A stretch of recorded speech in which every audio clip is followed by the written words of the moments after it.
what's going on? It's got another episode of White Heat coming at you in just a moment. But first, we got to talk to you about Mohawk Honda once again. We've been talking to you for a long time now about Mohawk Honda and all the great deals they usually have with their certified pre-owned used vehicles. This time around, though, for the fall, we've been talking about a special offer they've had going on to help you deal with the current supply and demand challenges that are going on within the auto industry.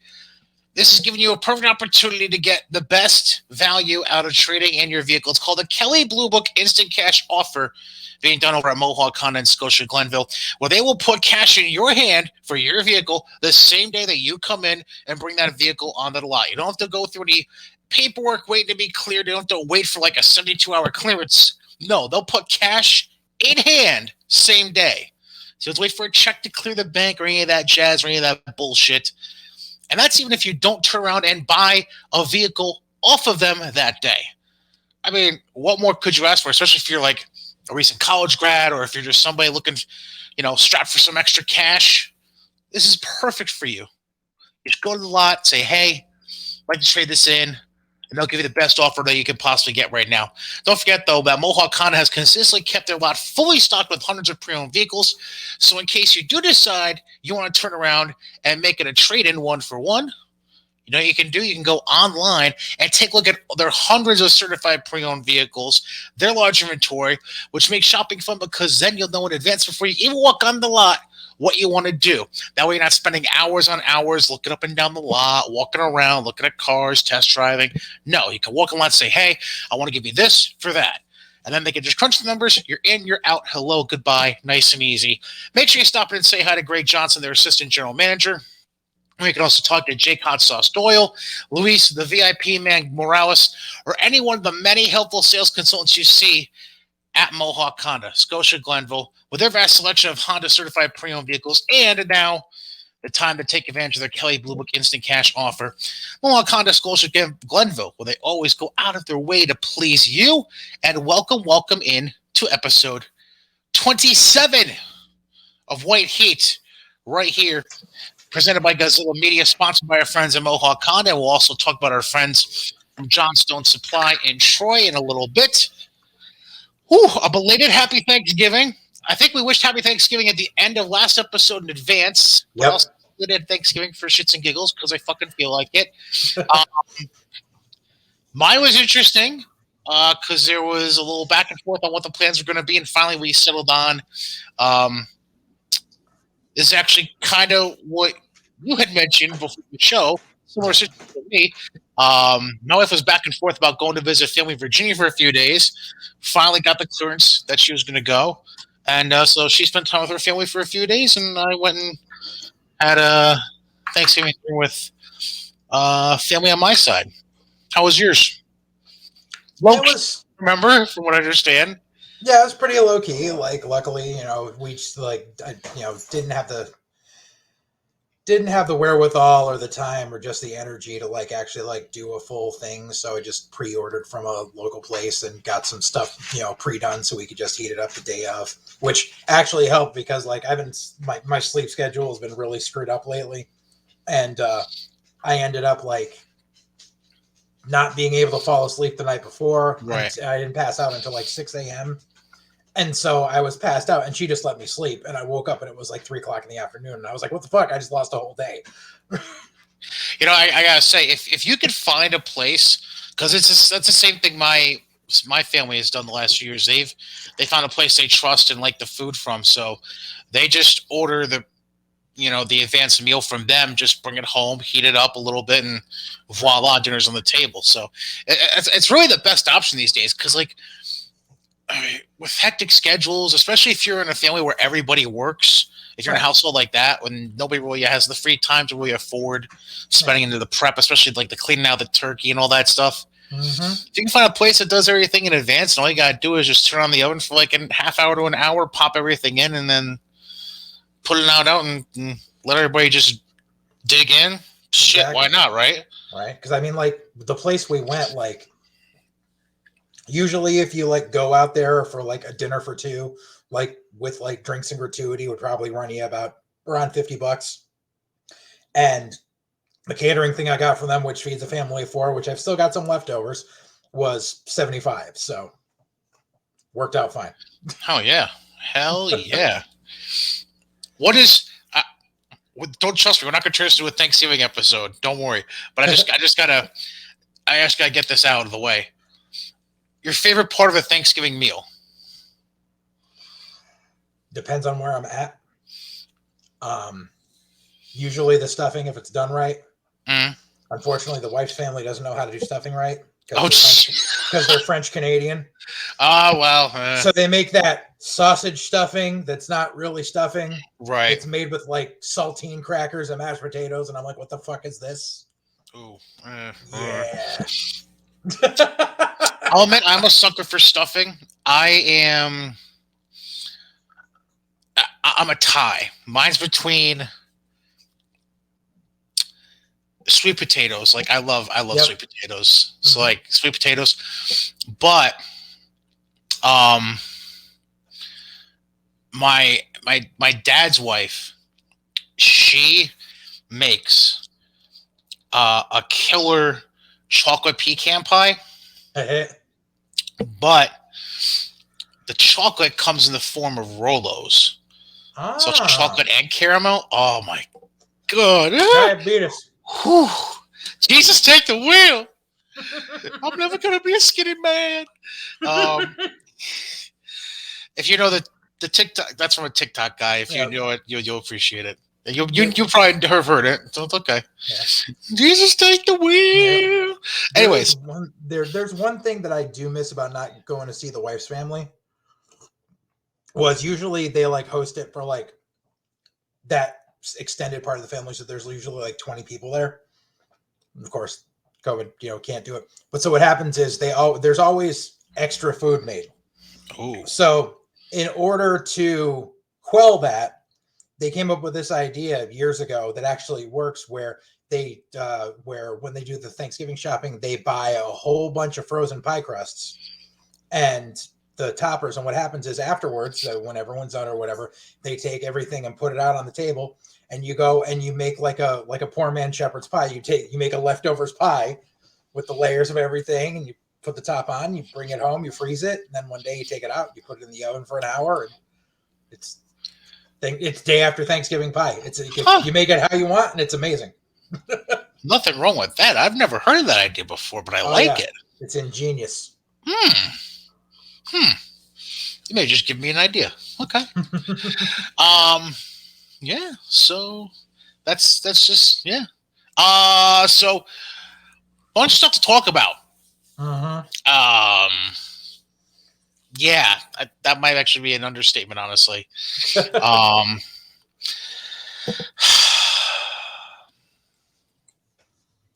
trying to decipher what to start with, because there are a few different angles to go with. You know what? Let's get the typical underlying stuff out of the way first. Okay. Let's just start with that real quick. First off, New Japan, real quick. They've announced some new matches for their Nemesis card with New Japan Strong. That event is next weekend, I believe. Next Thursday, December 9th.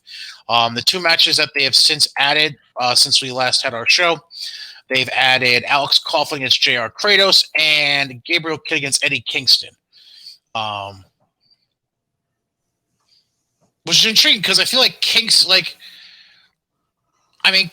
isn't built physically like a Chris Dickinson, but I feel like Kingston's it's not an awful option to fill in, I guess. It kind of fills that Dickinson type void on the card, I guess would be the best way to put it. Definitely. And by the way, on the Dickinson front, since we are talking New Japan, two-part. Number one, New Japan, and you showed me this. They're selling a shirt on their merch site to help raise funds to go towards the medical bills from his surgery. So good on New Japan. Pretty cool. Yep. Second off, I have seen Dickinson status updates. I don't know if you've been seeing them. But he's already back in the gym and busted ass and Yep. being Dickinson, essentially. So He's insane. Crispy and Chris. So good on him. And, hopefully that means we get to see him sooner rather than later. Super Junior 28. Show is 6-1, leading the table in this damn thing. He's at 12 points, and he's 3 points clear of the next closest person, which is El Desperado. And then you've got Taguchi, Kanemaru, and Taiji Ishimori all at 8 points. Hiromu Takahashi at 7, and then everybody else at 6 or 4. And the matches coming up for night 7 of the tournament. Actually, this should be night 8. Wait, hold on. Why is there? I don't know why they say night 7. I think they meant to put night 8, but whatever. Anyways, the upcoming matches. The next night they have is December 3rd, so that's going to be Friday night. We're looking at Hiromu Takahashi against Taguchi.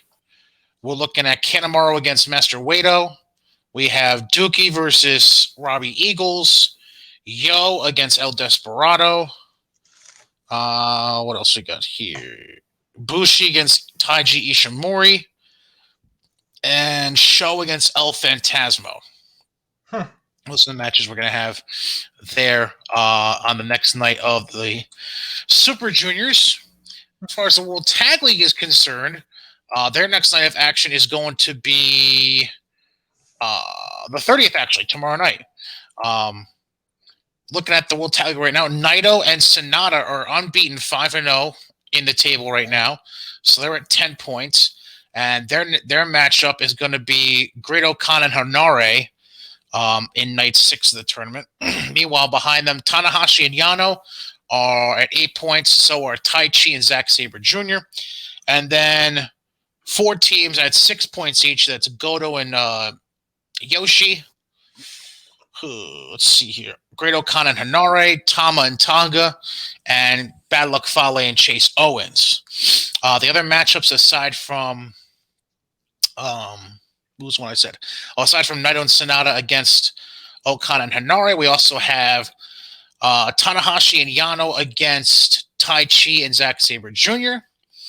Makabe and Hama against Goto and Yoshi. Tenzan and Kojima against Tama and Tonga Loa, GOD. Nagata and Tiger Mask against Evil and Yujiro. And let's see, 11:30. Sonata, Suzuki and Taka Michinoku against Bad Luck Fale and Chase Owens. That'd be good. So that's going to be night 6 of the tournament. And again, that's tomorrow night as we are recording here on Monday the 29th. So obviously looks like they're leaning heavy on Naito and Sonata potentially winning that. And Super Juniors looks like they're leaning towards Show. So, is what it is. Any of that shock you at all as far as the way they're leaning with either of those tournaments right now? A little. I mean, who are the current tag champs right now?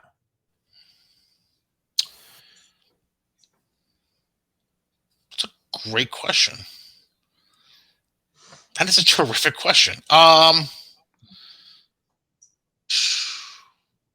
think about that for a second. I'll look that up and go ahead with your thought process. How about that? Just because I know we're rounding out the end of the year and we're doing the build towards Wrestle Kingdom, and the way they've been booking the GOD, like they usually book them so that they're in a prominent spot come Wrestle Kingdom and they're undefeated at Wrestle Kingdom. And you would think they would keep going that same route. So I'm surprised they're that low in the rankings right now.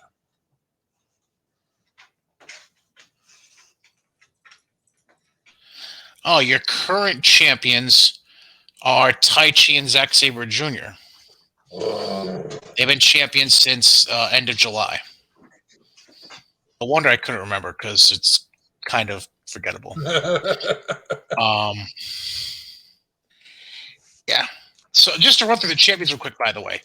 Your Never Open Weight 6-man champs are what's called House of Torture, which is Evil, Show, and Yujiro Takahashi.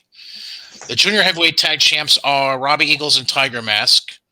The junior heavyweight singles champion is El Desperado. We just mentioned the tag champs. The strong openweight champion, so the openweight champion from the New Japan Strong brand, based on the west coast of the U.S.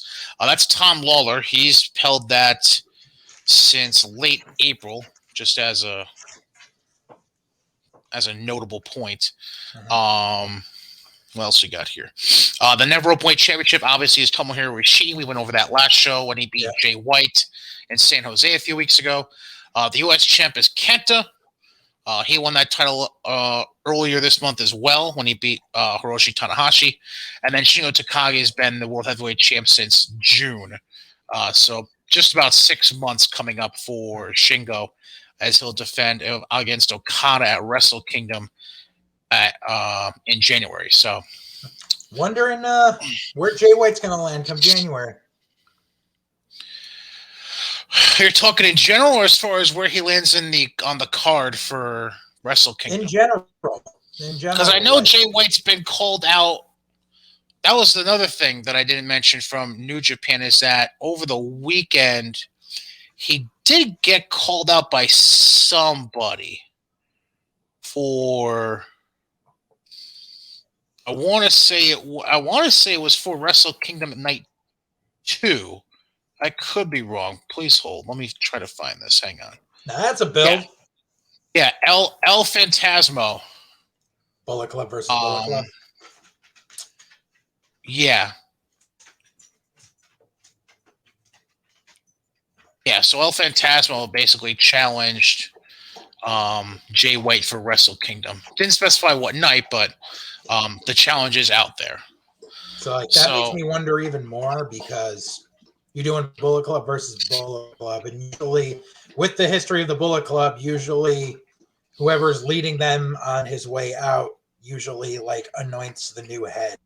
And I'm not saying it's going to be El Phantasmo, but he could very well lose and then get jumped afterwards, just like fucking Devitt did with Styles and Styles did with fucking Kenny Olivier and all that bullshit. Here. You mentioned Bullet Club, so let's just try to take a look at this because this current iteration of Bullet Club obviously is a mess. Yep. Let's just take a peek at it, shall we? Because right now there is obviously there's shit. Please hold. Hang on. Okay, so current members of Bullet Club. Bad Luck Fale, technically speaking. He's the OG. Bad Luck Fale, Chase Owens, Chris Bay, Dick Togo, El Phantasmo, Evil, Gato.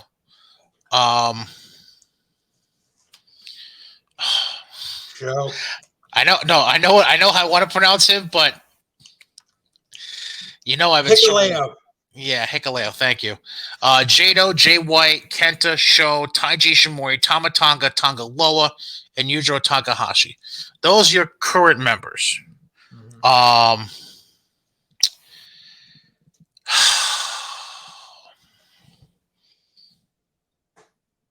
So hypothetically, you take a look at that list.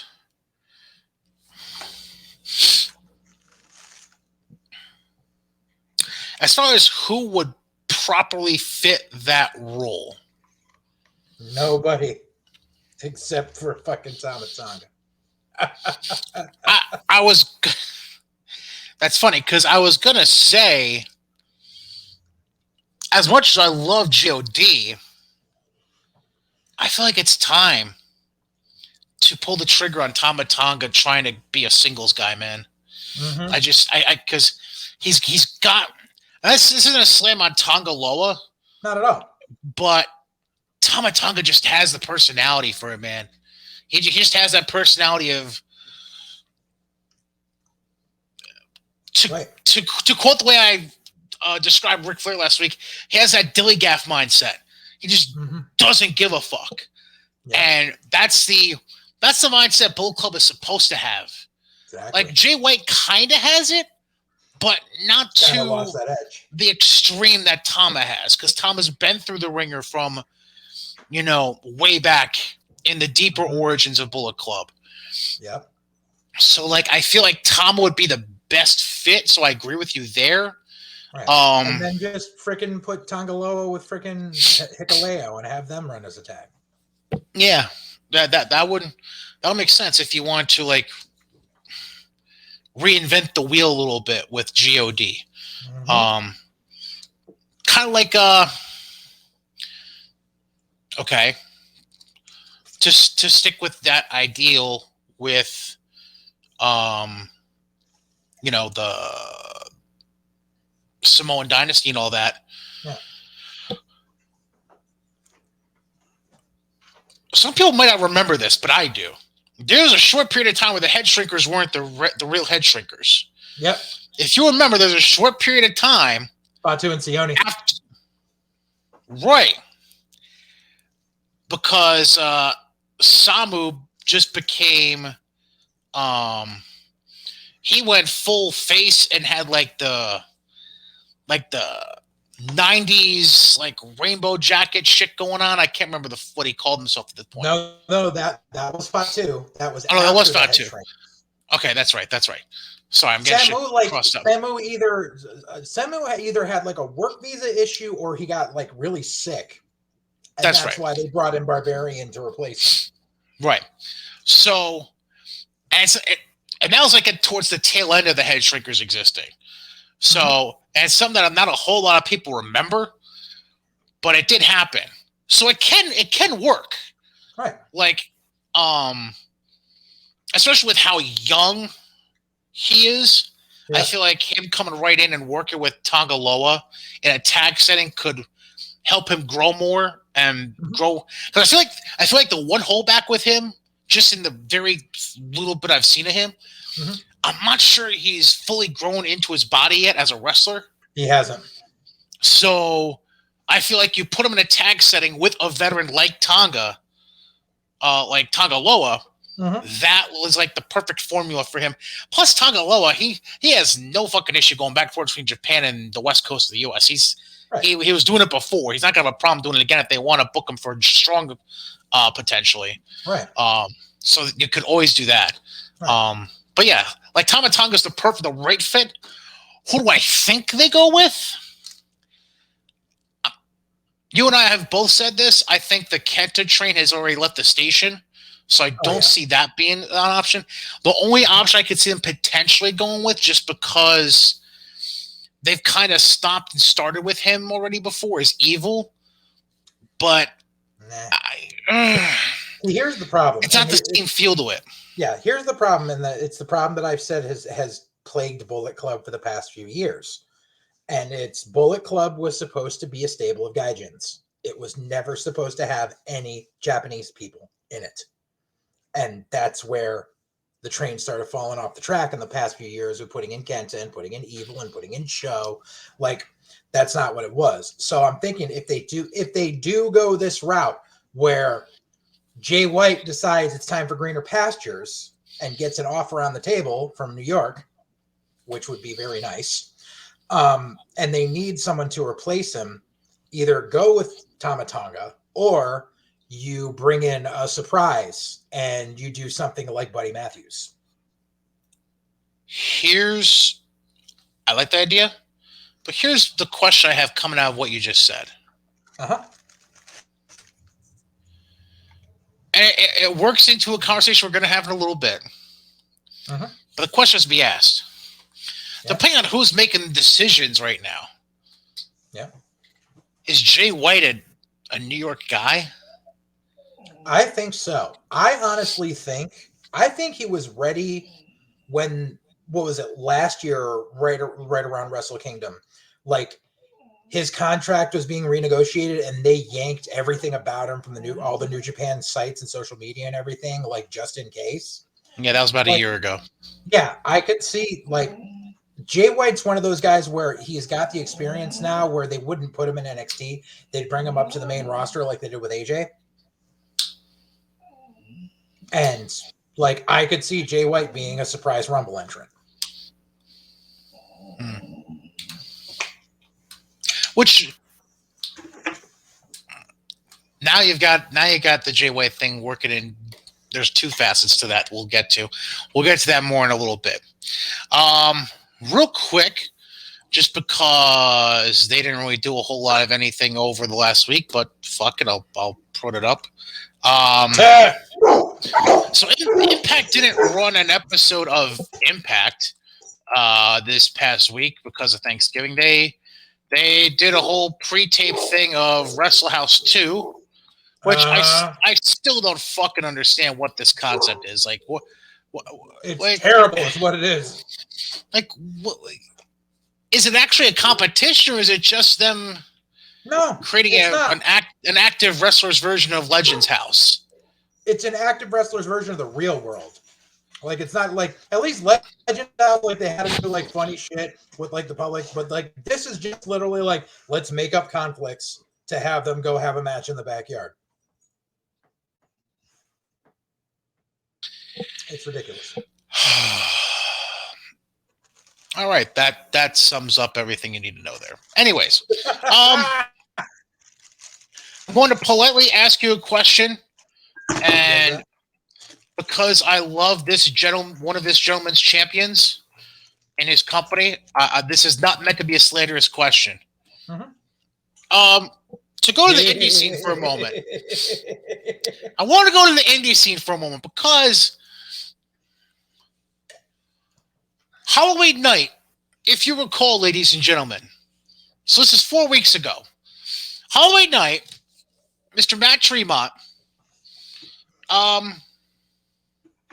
potentially could have didn't, but potentially could have had a near-death incident. Yeah. He was in essentially a Japanese exploding barbed wire death match kind of gimmick with Onita, and Tremont got fucked up enough where he had to go to an actual burn center, a burn unit, and be treated properly. And he was there for almost a week, I think it was. We timed out ish. About 10 days. 10 days, yeah. Bad enough where he wasn't able to attend a wedding that you attended. And you would normally think that a guy who runs a wrestling company is the booker man, he's the pencil, whatever the fuck you want to call him. Mm-hmm. He would take a step back for a little bit and just kind of like, you know what? I'm good. Let me take some time to chill. Let me gather my thoughts and my composure and just kind of, rest in my laurels for a little bit. Because Tremont did get some, this wasn't one of those things where he did it for shits and giggles. There was some momentum to his company from that because it got national coverage on wrestling news websites. It even got covered by Jim Cornette on his podcast. Like, it caught people's attention. This crazy motherfucker. I'm starting to finally understand the level of crazy Matt Tremont. I thought I knew it. One night, I thought I understood it at least a little bit. The one night he was booked to fill in to take. We've talked about that night once or twice on this show.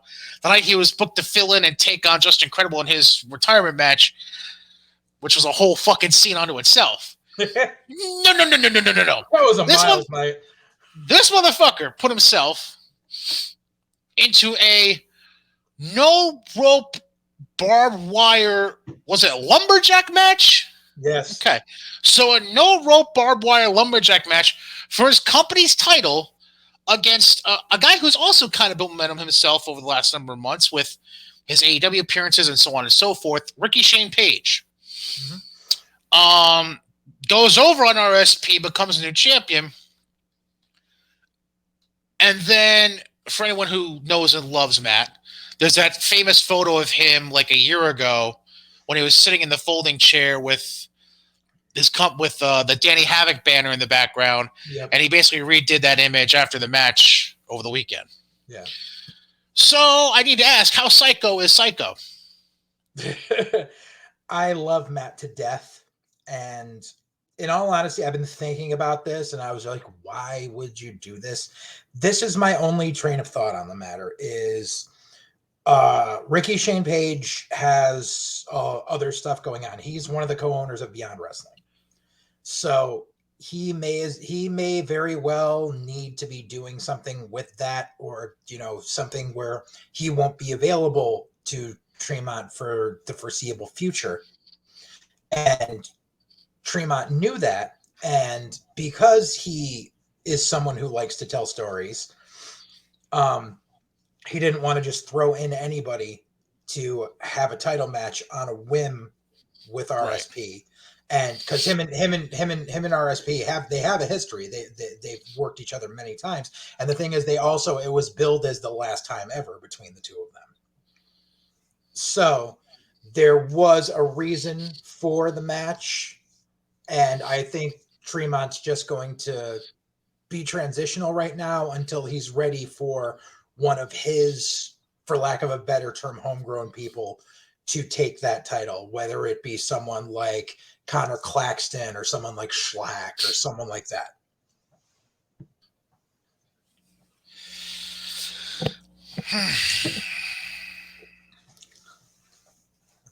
Man's fucking crazy. He is. But you gotta love him. Here's like, it's just, I'm trying to think of a proper comparison, and this is the only one I can come up with. And I'm sure Matt, if he ever heard this, and it'll be actually nice if he did hear this, he would probably shoot down this comparison vehemently and say, don't ever fucking say that again. Matt has the kind of endearing quality to him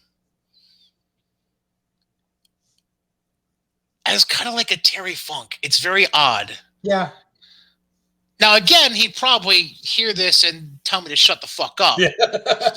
But, like I said, because you don't look at, like, if you go to old school Terry Funk, pre-Psycho Terry Funk, yeah, you could talk about, use the modern phrases like work rate and being a good technical wrestler and shit like that. Yeah. But, like, really, what people know Terry Funk for, nothing's technically masterful, but it's storytelling, and it's willing to do whatever to give. He's a giver. Uh-huh. And that's, to a modern day 2021 wrestling extent, that's what Matt Tremont is. And that's really the only proper comparison I can think of is Terry Funk. Yeah. No, I mean, you're pretty spot on. Like, because, and I've said it before, is people think that Tremont just does deathmatch shit. I've watched Matt work a straight-laced wrestling match, and he can go. Like, he just chooses this milieu. It doesn't mean he can't actually wrestle. Yeah, I mean, I'll like, this is what I'll try to close it out with. He had already endeared himself to me with the whole Just Incredible, the whole night with Justin. Mm-hmm. But just the shit that I like read and watch, and this is one of the rare times where Twitter's a beautiful thing, because I feel like the passion he has is reflected also within the people who really try to push his company and their talent and what they're doing. So, like, I don't know, he's somehow become more endearing to me, even though I haven't seen the guy since that night. And it's really, like, I don't even know how to say it. Like, I don't know. I've seen somehow become more endearing to me, even though I haven't seen him since that night when he wrestled Justin. And I don't know. Yeah. I think what he's doing is pretty cool. And good on you, Matt. And, we'll wait and see what happens at this point. Yeah.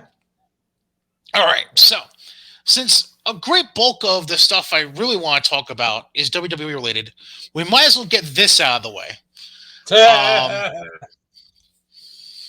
Because there's a couple of things I specifically want to bring up about AEW that I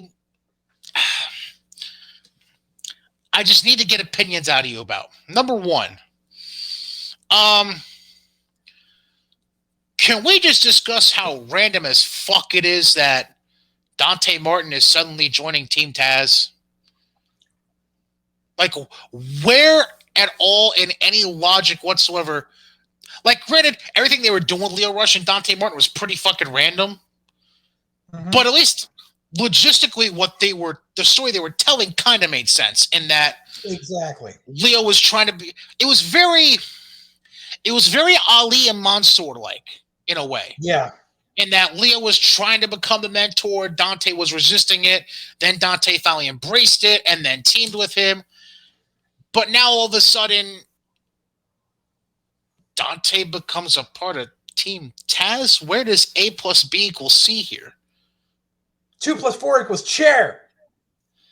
Like, seriously, like, fucking, and what's worse is you're talking, it's like, oh, well, there's more opportunity or whatever, like, blah, blah, blah. You're talking about a kid joining a stable that has done nothing of merit this entire year except feud within themselves for a title that doesn't fucking hold any sanction and do the job to ex-WWE guy fucking of the week. That's it. Or have matches on fucking YouTube. Meh. Like there's no fucking point. The stuff Dante has done most notably was the stuff with Matt Sydal and his brother. Yeah. And then wasn't there one match that I can't remember if he faced Cody or tagged with Cody. It was one or the other. Tagged with Cody. Yeah. And that's really about it. Yeah. So I mean, it's a kid. It's AEW. It's another kid that looks like he's 12 and does flips. Like, well, it's not even that. It's like let's just take it from a Team Taz perspective. You had Brian Cage with Hobbs and Little Taz,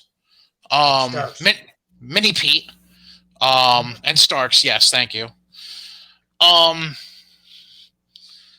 I would say you have, no offense to Brian, you have the proper person as the front man now in Starks. As far as a mouthpiece is concerned.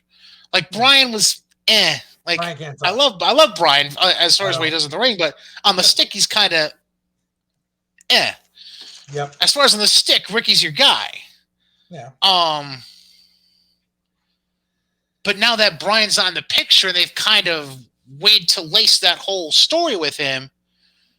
Like, you fill the void of a 285-pound guy that can wrestle like a 150-pounder with Dante Martin? Like, that's your answer?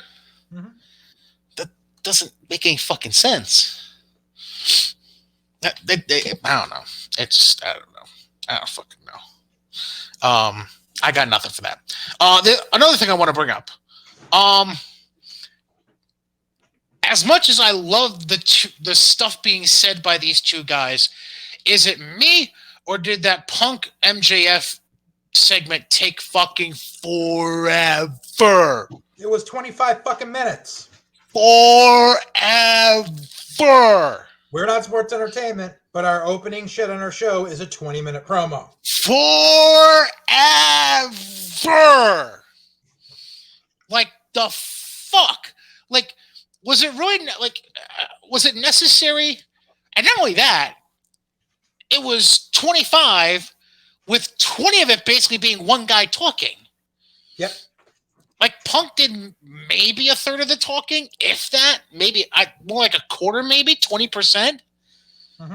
Like it was really just, as much as I love MJF and him talking on the stick, it was too much. I felt like it was they were trying to put everything into one. Like they're trying to rush the fucking thing. Yep. Which is dumb because you would assume you want Punk MJF to be, at least I would assume this is what they're going for. They want that to be Revolution in February. No, it's or March, whenever the fuck they're booking it. No, they're going to book it for the January 8th show.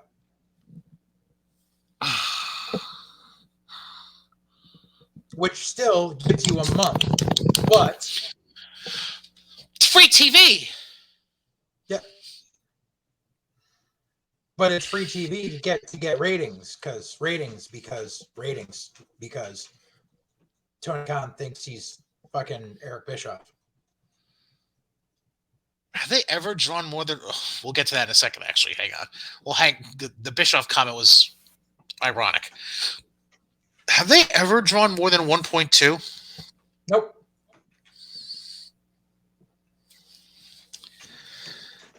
Yeah. Yeah. It's actually funny you brought up Bischoff because did you hear Bischoff's recent comment, by the way? Was it the meme I sent you? No. He's not smart. He's just lucky. That's part of it. There was another part to it, though. Yeah. Was there also the part in there about how Bischoff said that? What was it? He said something along the lines of, essentially, if I brought back, oh yeah, here it is. Yeah, brought back WCW. I almost wish I could reboot WCW just to show Tony Khan how it's done. I wouldn't have a comedy champion or make fans wait 3 years for a payoff to a story, which was him referring to Omega and Hangman. Yeah. I can restart WCW tomorrow and get more viewers in AEW. Not an opinion. It's a fact. Khan isn't a genius. He's lucky. So essentially what he's saying is Tony Khan woke up on third base and thinks he hit a triple. This long story short, that's what Bischoff is saying. Which brings... That's actually a continuation of something that he was saying in October, back when Tony Khan shot his mouth off and said that he was a better fucking businessman than Ted Turner.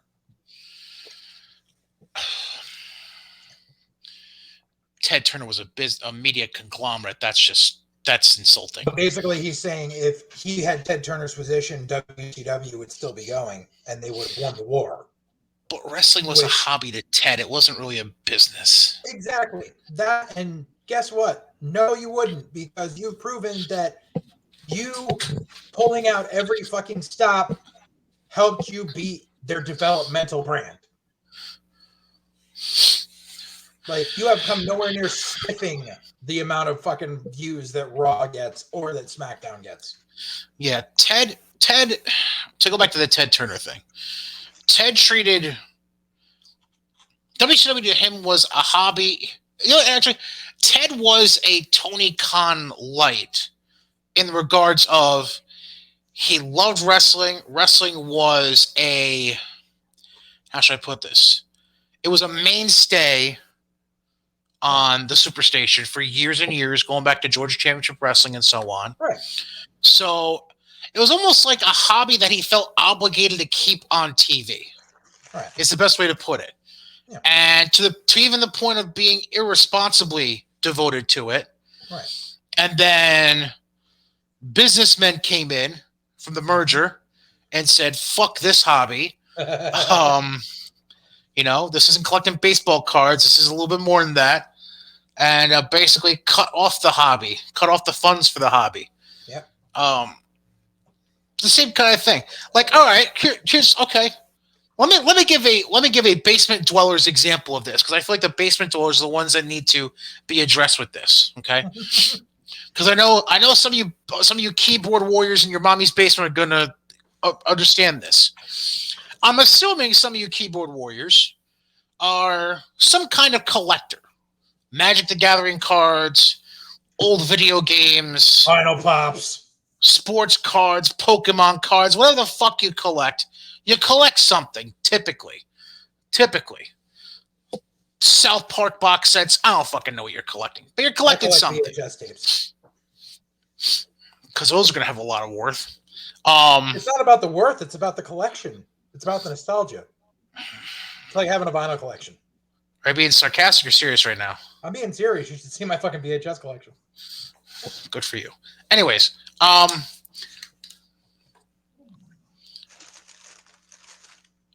if you are single, which I'm assuming a lot of these keyboard warriors are,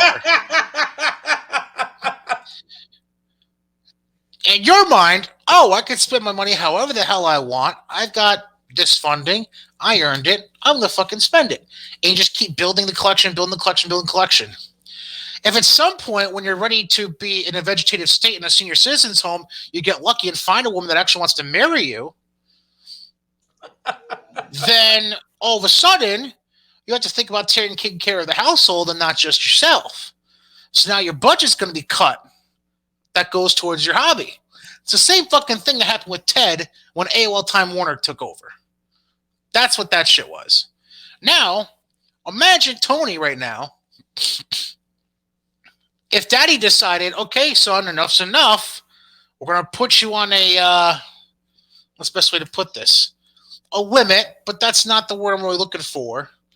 What's the thing what's the thing that when they to limit the speed you go in a car? A governor. Governor, thank you. I just felt like Bruce Pritchard for a second. I'm like, what's the word? Yeah, it's gonna put a governor on you and say, okay, you can only, kind of like a height restriction on a roller coaster. You must be this high to ride Michael. Anyways, if you didn't get that, you didn't watch enough Robin Williams stand-up growing up. Anyways, yeah, it's just at some point somebody's got to make sense of shit, and Tony's going to learn the hard way. I feel like that you can't just throw money against the wall and hope somebody's going to work in your product. With the addition of Tony Nese, did they officially had 120 roster members? Jesus. And he's coming right in, and just like Jay Lethal, just going to get a shot at Sammy Guevara for the fuck of it. Yep. Is that basically what the TNT title is becoming now with Sammy Guevara as champion? It's the Forbidden Door title? Well, supposedly it's always been like this, but I do not recall it being like this with champions. No. How should I put it? All right, so at least when Cody and what's his face Miro held it, it wasn't so much a Forbidden Door title. It was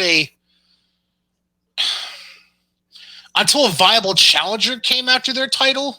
Mm-hmm. It was let's help put shine on these guys that usually work dark or elevation. Mm-hmm.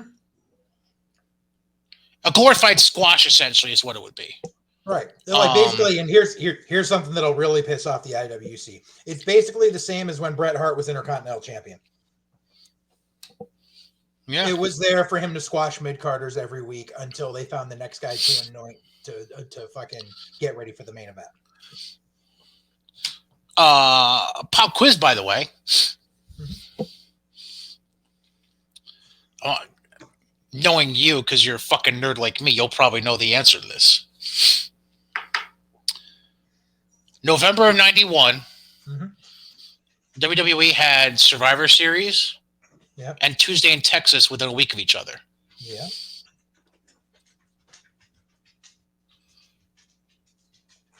Hold on. Let me reverse this. Hold on. I gotta think about this. Hang on. I gotta think about this. All right. I have my thought process a little mixed up. Okay. So that's Survivor Series 91. Mm-hmm. He, I believe, was in a Survivor Series match, if I remember correctly.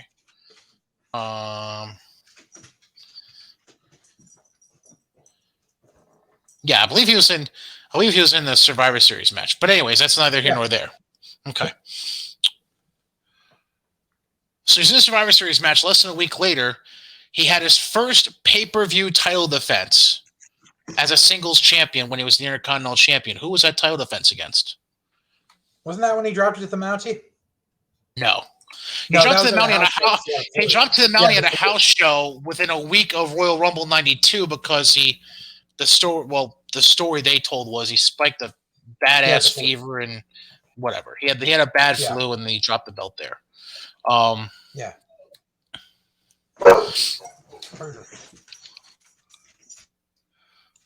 Yeah, So Brett was in the opening match of Survivor Series 91. He was in the same same Rumble match. Right, and Flair was the sole survivor because everyone got counted out because that somehow fucking worked. Any Hooser, who did he defend the title against less than a week later Tuesday in Texas? Oh, who the fuck was it?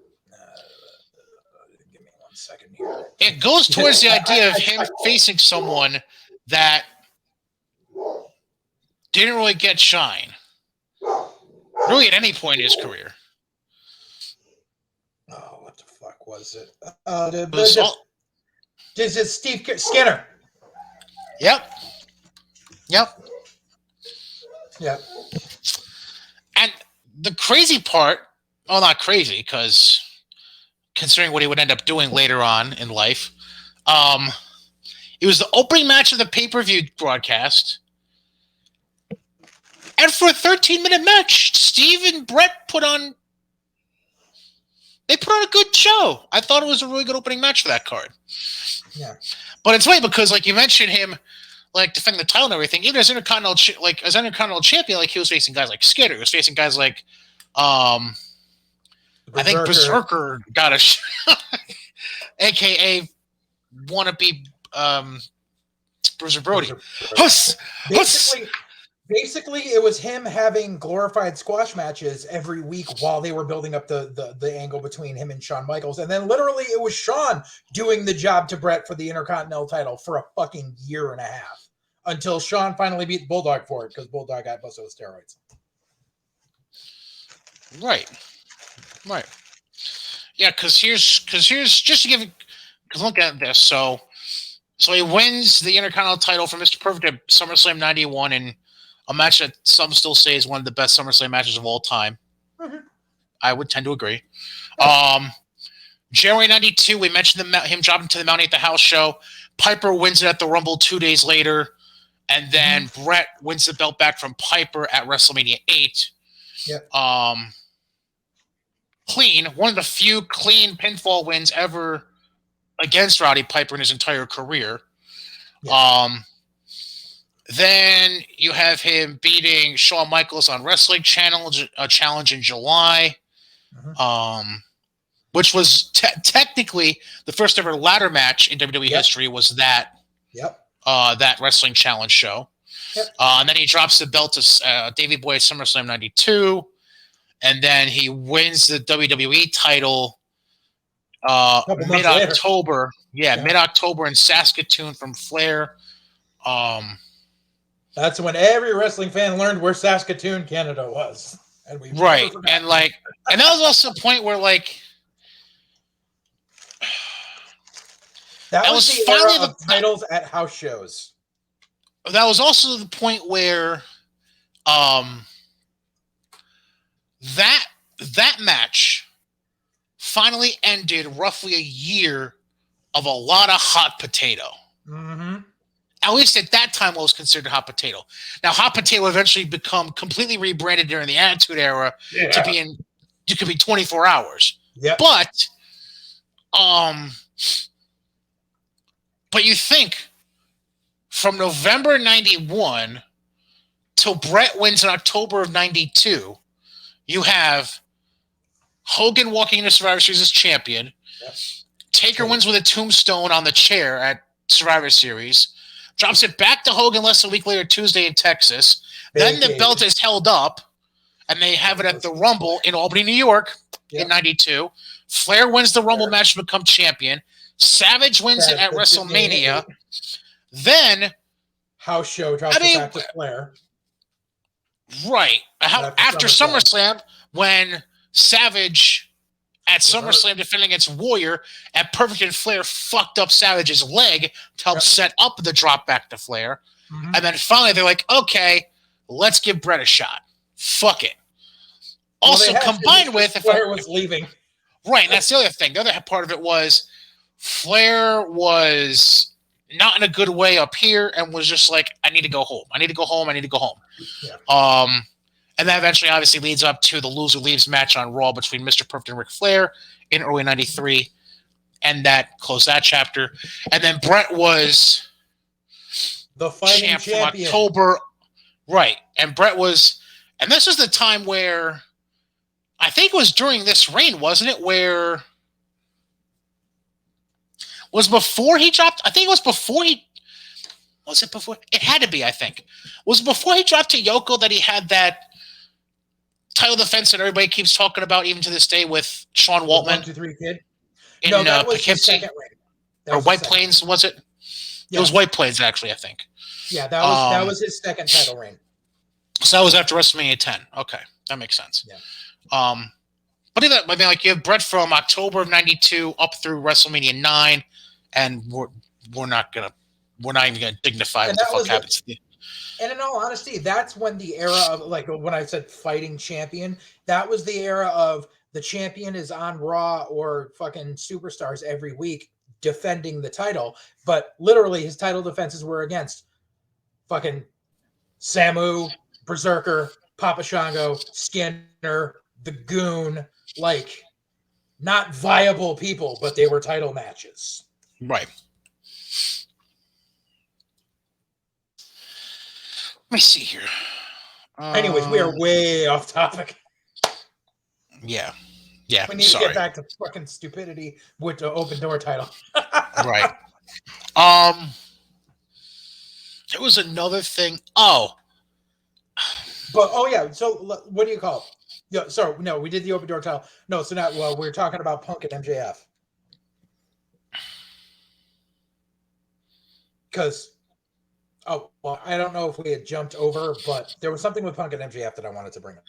Yeah, I kind of jumped over it, but go ahead. Yeah.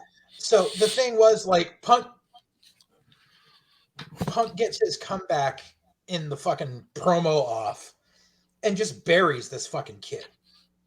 And does so by telling MJF he's going for low-hanging fruit. Yet Punk is literally plucking lines off of the fucking internet. How many fucking basement dwellers have called MJF a less famous Miz in the past year? That's all you ever fucking see. That's all you see. That you want to talk about low fucking hanging fruit? That shit is on the ground. And like, here is my problem. I was thinking the moment they started doing this was, maybe Punk's going to put this kid over. Punk's not putting this kid over. It's going to be another one in the line of CM Punk is God. And we're going to take this kid who, if you look at, because AEW is all about rankings and all about wins and losses.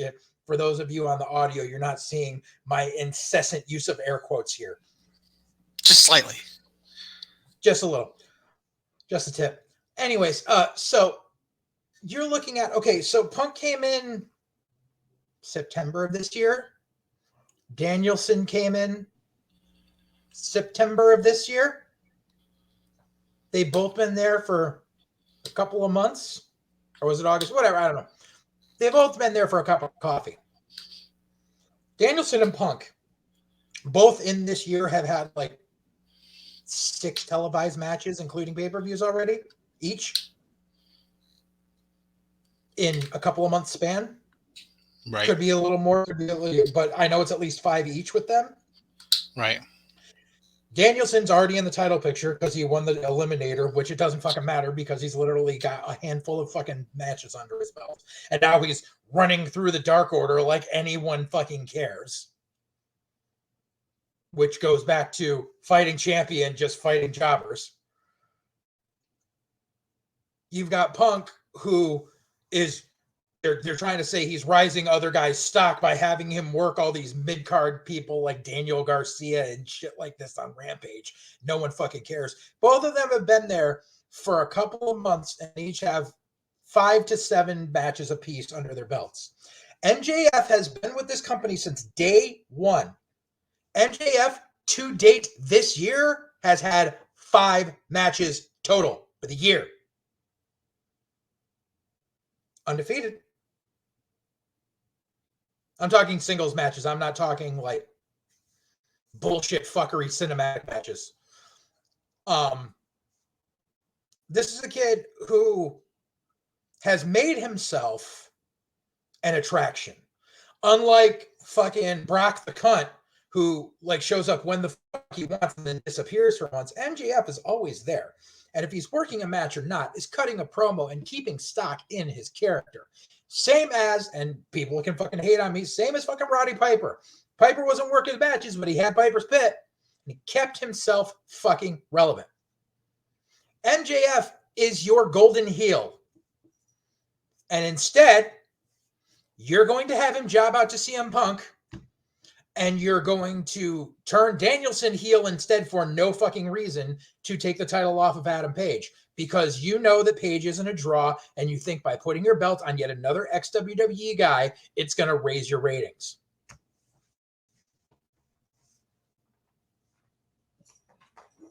And it's not going to work.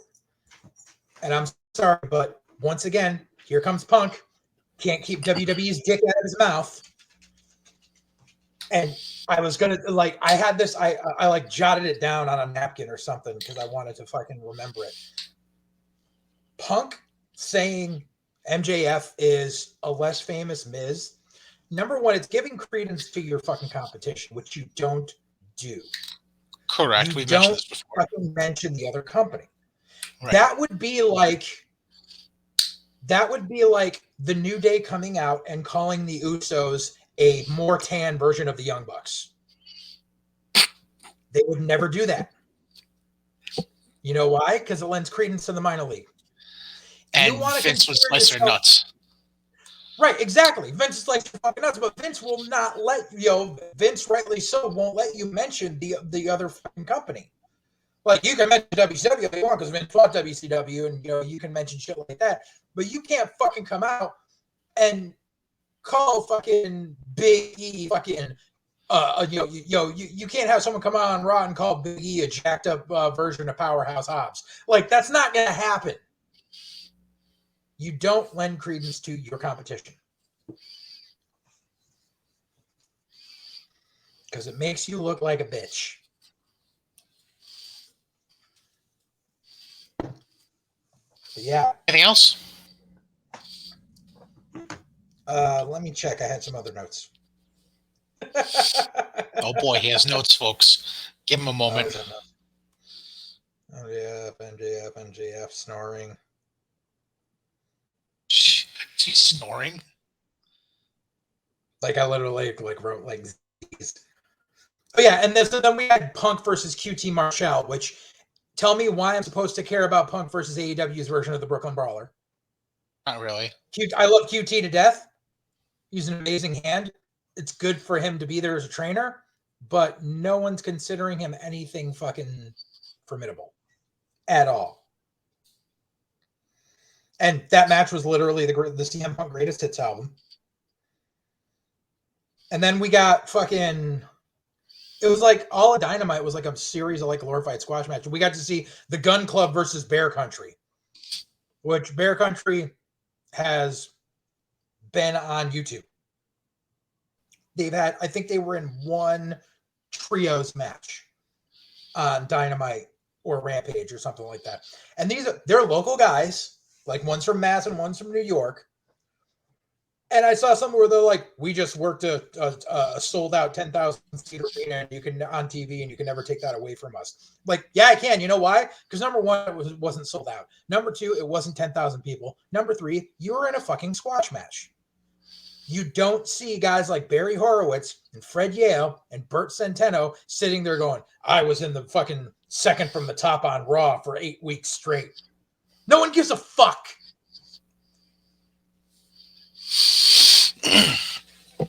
True. Fucking Jamie Hayter.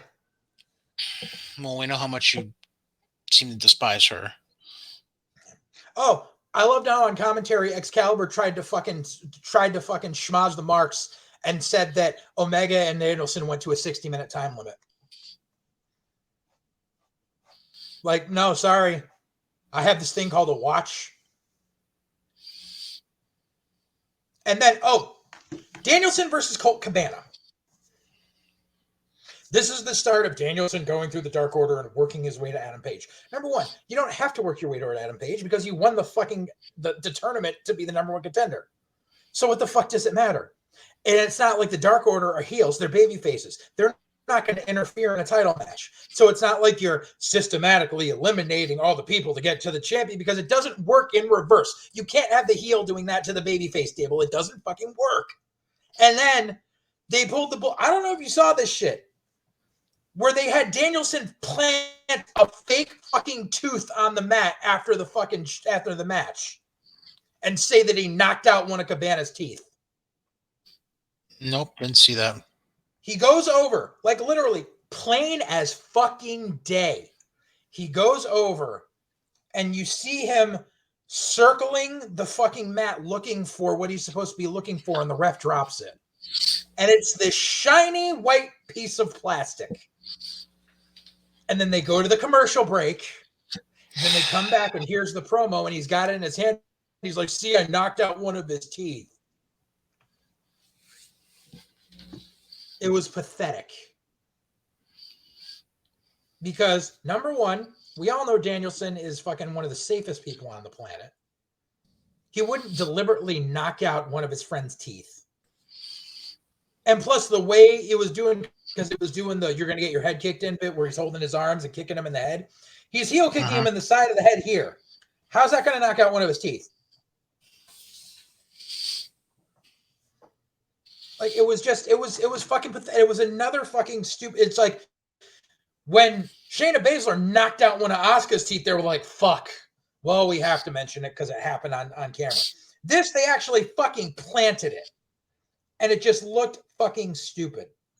And then we get to the main event with the fucking 8-man with Cody desperately trying to still be a babyface. Coming out thinking he's fucking Okada. And then Cody decides to reenact the John Cena t-shirt bit from One Night Stand Part 2. Where he took off his weight belt and he threw it in the crowd. Now, mind you, throwing it back at him. Yeah. Now, mind you, when Cena did it and he tossed his hat and shirt out into the crowd, that shit, boom, was right back in the ring. This one, he tosses the belt out in the crowd and there's hesitation.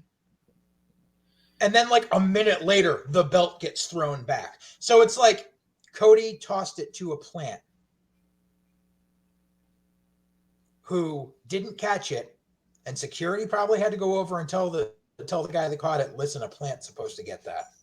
And then the plant throws it back because then there was this whole elaborate thing with the belt where it got tossed back and then Andrade takes it and hides it under the ring and then takes it back out to throw it back at like it was. You can tell that there was more to it than it's Cody being a fucking cunt trying to compare himself to John Cena again. And it's not going to fucking work. That wasn't me nodding off at you, by the way. That was me nodding off at the whole notion. Right. But it was just, you could tell that the whole thing was fucking contrived. And fucking IWC is eating it up like, oh, they threw the belt back at him. Oh, Cody turned heel already. You're feeding right into what he wants you to. Because for how many years were people going, Cena just turned heel already? But Cody's trying to, like, Cena was getting it because the corporate animal was shoving him down our throats. And the audience, the 18 to 49 audience didn't like it, but the kids did. Cody is trying to reenact that same manufacturedness, except they only cater to the 18 to 49 male demographic. Right. So there's no disconnect. They're missing the other part of the equation. It's coming off as disingenuous. Exactly.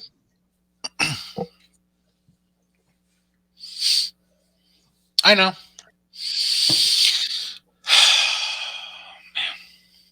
I know. Yeah. Well, yeah. I got nothing. All right. Well, before we get into the bulk of what I really want to discuss, just want to bring up our friends over at Johnstone Supply in Troy. And, I've been mentioning it to you. If you've been listening or watching this podcast, I've been mentioning for a while. You got to check the filters with your furnace. You got to check, make sure all the coils are good. You got to make sure the actual hot water heater is working fine, all that jazz. You got to check your furnaces. It's that time of year, folks, where we're getting below freezing at night in certain parts of the country, and you got to get things checked out. It's the final few months of 2021. Holidays are approaching.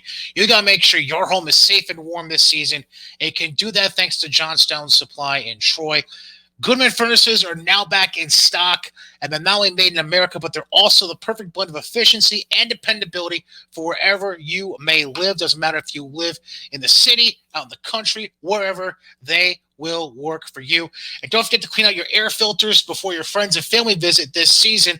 That way, you're not stuck with a cold home when people are trying to visit from out of town and people are wondering, what the hell does this guy not pay his heat bill?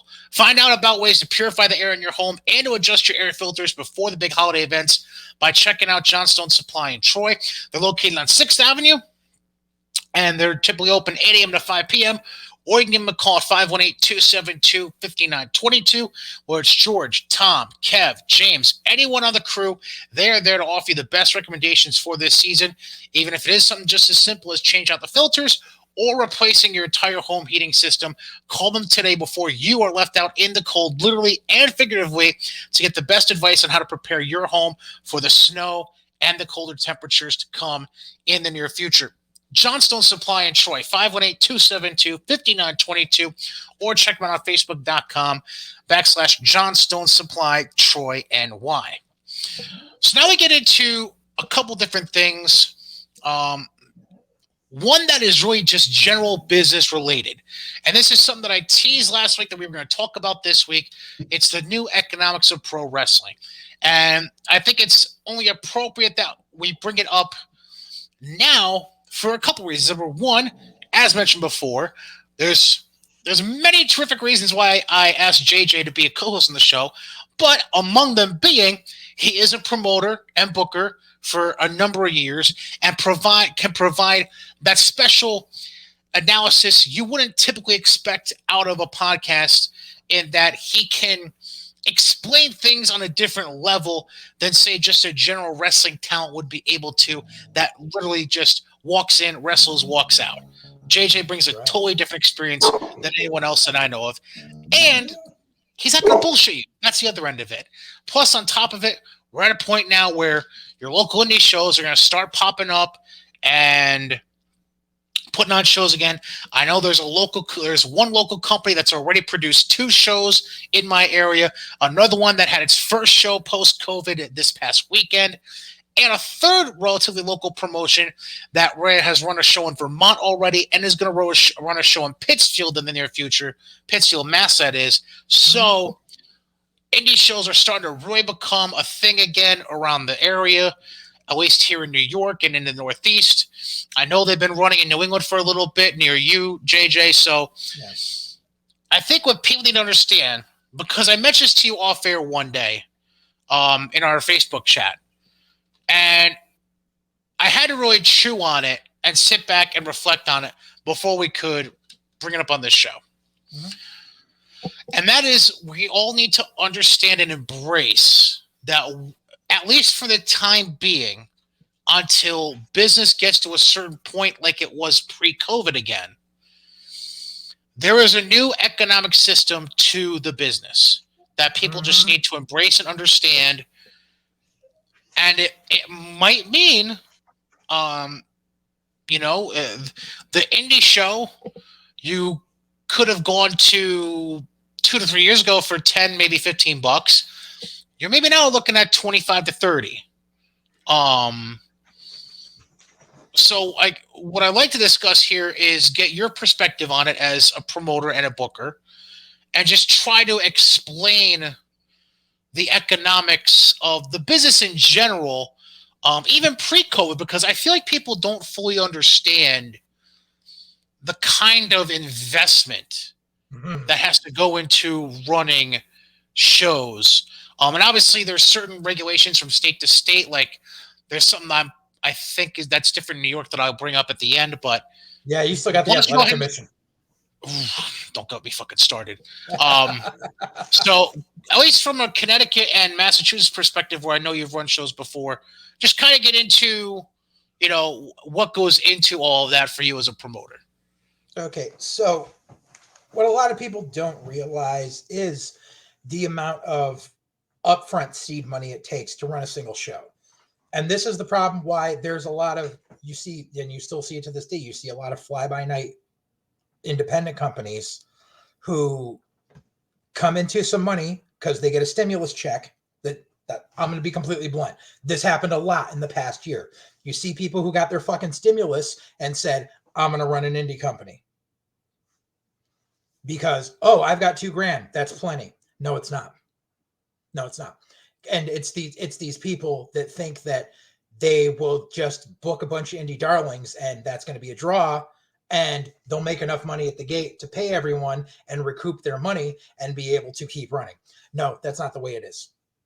I will tell you right now, one of the reasons why my company was running on a sporadic basis, other than the general health of myself and my business partner, was because of the economics of it pre-COVID. And that was that we're not going to run a show if we're going to lose a lot of money. We can stand to break even. We can, we don't like it, but we could stand to lose a couple hundred as long as we know that we're building momentum.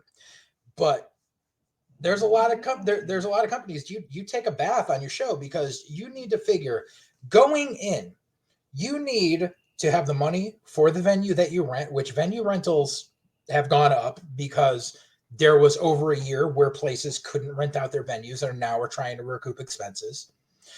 You've got to pay for event insurance in a lot of cases. Most companies don't own their own ring. You have to rent a ring. In which case, there's a very small amount of people, like especially in my area, that do ring rentals, and their cost has gone up because they're trying to recoup lost expenses. Plus, they have to pay for gas or a truck. Hold on.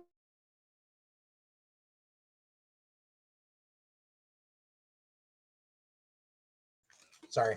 So they have to pay for gas or a truck, or they need to pay a ring crew, like at least something, because they have, like, usually when you're renting a ring, you're renting it from a place that's associated with a wrestling school who has students who should be helping with ring crew, but that doesn't happen. So what happens is they will need a couple of indie workers to come with them to get a couple of bones thrown to them to put up the ring in association with possibly getting a match on the show. That's a whole nother animal for another day. You've got to look at advertising, because here's something that so many fucking wannabe fly-by-night promoters don't understand, is making a fucking Photoshop image and putting it on fucking Facebook and Instagram is not advertising. You need to, at the very, very, very bare minimum, print physical flyers and posters and go to the town where you're running and go to local businesses requesting if you can put up a poster in their window. You put them up on telephone poles. You make smaller flyers. You flyer cars and shopping centers. You do whatever you can. People, like, it's amazing how when I was at the fucking SmackDown show in Hartford, I come outside and there's three people who I know in the past said to me, flyering does nothing, who are outside flyering for a show and for a school in the fucking cold of night at 11 o'clock on a Friday fucking night when they couldn't fucking help me when I needed to with one fucking foot. Anyways, advertising. You need, like, there's ways to get sponsorships. That's a whole that's a whole bunch of, like, if you can do it, if you can't do it, there's certain ways to do it. Usually it's hard to get sponsorships unless you're running a fundraiser, in which case there's a lot of other things, like people ask, like, why don't you just run at a high school? Well, if you want to run at a school in any town, not only do you have to pay for the venue, not only do you have to get insurance, but you have to pay 1 to 2 custodians on duty for the duration of your event. And because it's not during school hours, those custodians get paid time and a half or double time. And that's coming out of your pocket. So the basic expenses just before the doors even open on the day of the show, like, I will be completely blunt, to run the venue that I used to run in Torrington, Connecticut, which was a small town and a small venue, just for rental of the venue, insurance, ring rental, and a bare minimum advertising budget, you're talking $1,000 right there. Minimum. Then it comes to, yes, go ahead. I just wanted to insert something real quick because you mentioned a high school. Another thing, if you're, for lack of a better phrase, if you're a company with more progressive storytelling, we'll call, or extreme storytelling, you could occasionally run into that prick who runs a school, or the certain pricks in a PTA or whatever, or a school board, that are like, I don't want that stuff in my school. No, no, no. So either A, you're going to get fucking rejected right out the door, or B, you'll be allowed in, but they'll say no this, no that, and no the other thing. And then you're totally handicapping all your creative. And that was an issue I ran into, just bare minimum, was because, like, we ran into Knights of Columbus. We were booking Hammer Tunis when he was using the name Sexy Jesus. Knights of Columbus is a Christian organization. We almost got our last show shut down because of that. Because the Knights were not happy. Like, the actual, like, the state chapter, not the actual venue. And I had to skirt around that. But yeah, you have to run into that. But then, it's a matter of, you know, your basics of running the show and trying to find the other revenue streams. In order to do that, you can't just have social media. You've got to pay for a fucking website. You've got to pay for advertising other than flyers. And that's, I kind of skirt back around to it, was, you know, if you can get radio time or make short videos, and, you know, now you can fucking have them as, like, you know, ads on YouTube and shit like that in between videos and stuff. Like, you can do that. It's a matter of having a budget. You need to take personal time out to do whatever media blitz possible. I used to have to sit there and write press releases and send them to local newspapers and see. I used to make appearances at the local radio station. You know, that's personal time that goes into it. And sometimes, like, if you're doing appearances and you want to have talent for the show, you got to see who can fucking take the time out of their schedule to do that. You know, you're talking about making merch for your company. You're talking about buying your fucking belts, which, luckily we've gotten away from the days where people just take replica belts and put stickers on them, because fucking early mid 2000s, that's all you That was saw. a thing. That was a big thing. I mean, I'm not gonna lie. The original DPW tag team titles were replica belts but we literally took, like, I remember sitting there and measuring the banners and then doing Photoshop and printing, like, different labeling and stuff, and, you know, using shiny gloss photo paper and double-sided tape and doing it and covering the logos. So it looked really nice. But at the end of the day, that's what it was. And there's some companies that didn't even fucking try.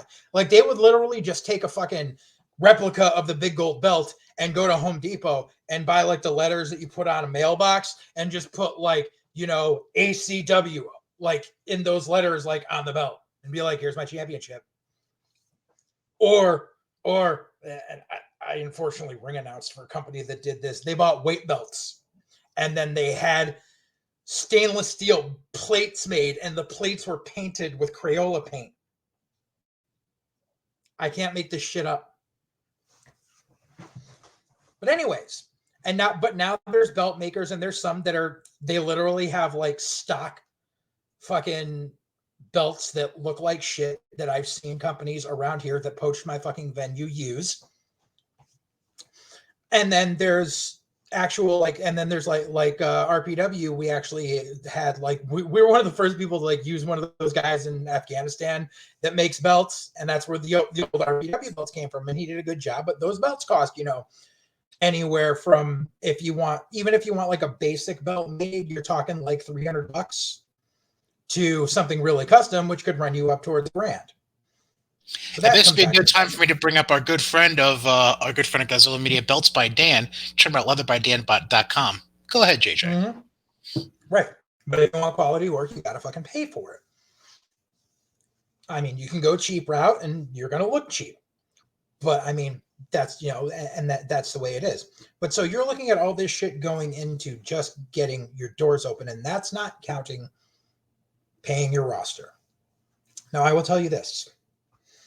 There has never been a time since I have booked for DPW where a person has not gotten paid. We have always made sure that every talent who we have booked has gotten paid. And that includes referees, ring announcers, managers.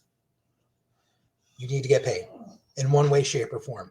I've literally had like people, like ancillary people, like referees or ring announcers, be like, just, you know, because I would always do the concessions, be like, just give me like some of your sandwiches and I'm good.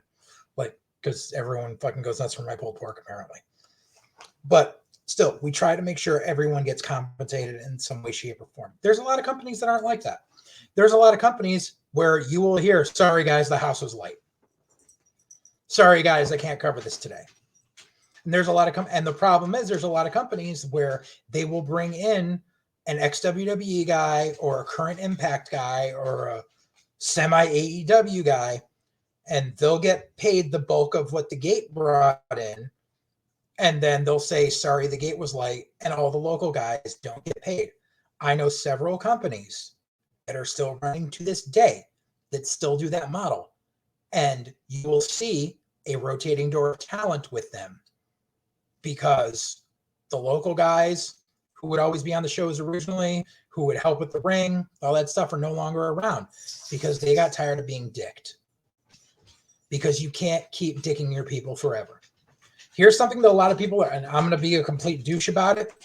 People fucking clamor on about how Beyond Wrestling is this amazing organization. People don't realize that for the first 3 years of its inception, Beyond Wrestling, number one, ran empty shows out of the New England Pro Wrestling Academy.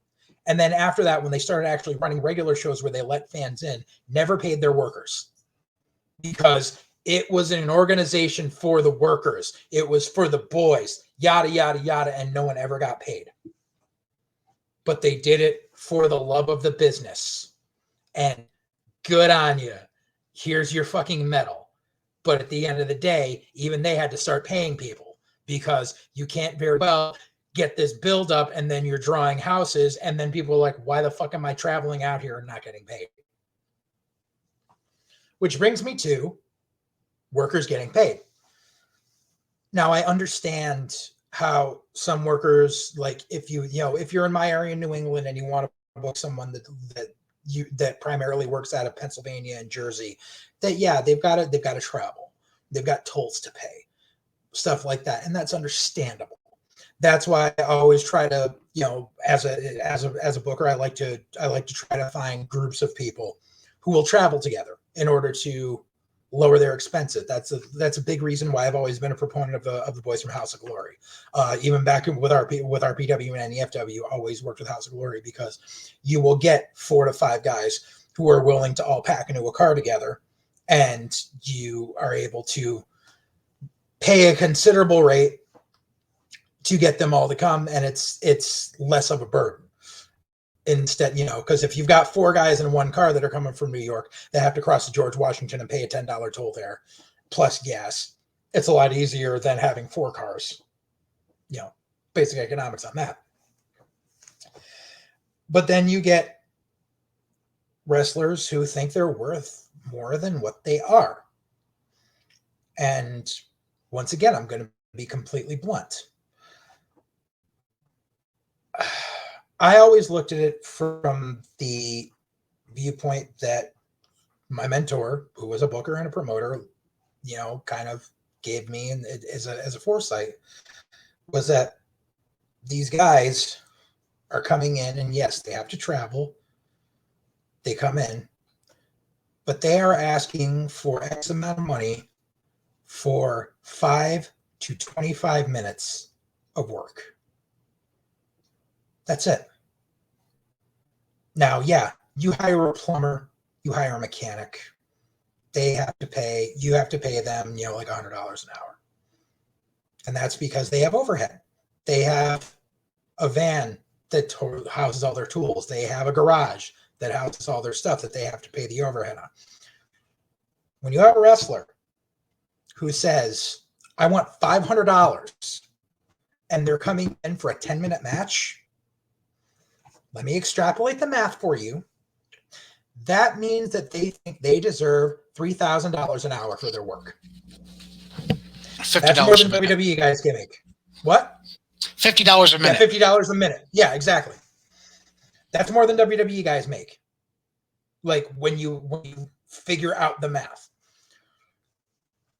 And Grant, okay, so there are, like, if there's an ex-WWE guy you can bring in, get an autograph signing out of them, all that stuff. Okay, that makes sense. You bring in a guy, you do a fan meet and greet, they sign autographs for an hour, they shake hands, they do photos. Then they come in, they do their match, they cut a promo, whatever. Then okay, I can see it. Because also there's the second part of this equation. The wrestler who is charging the amount has to be worth the amount they are charging. And this is what I mean by that.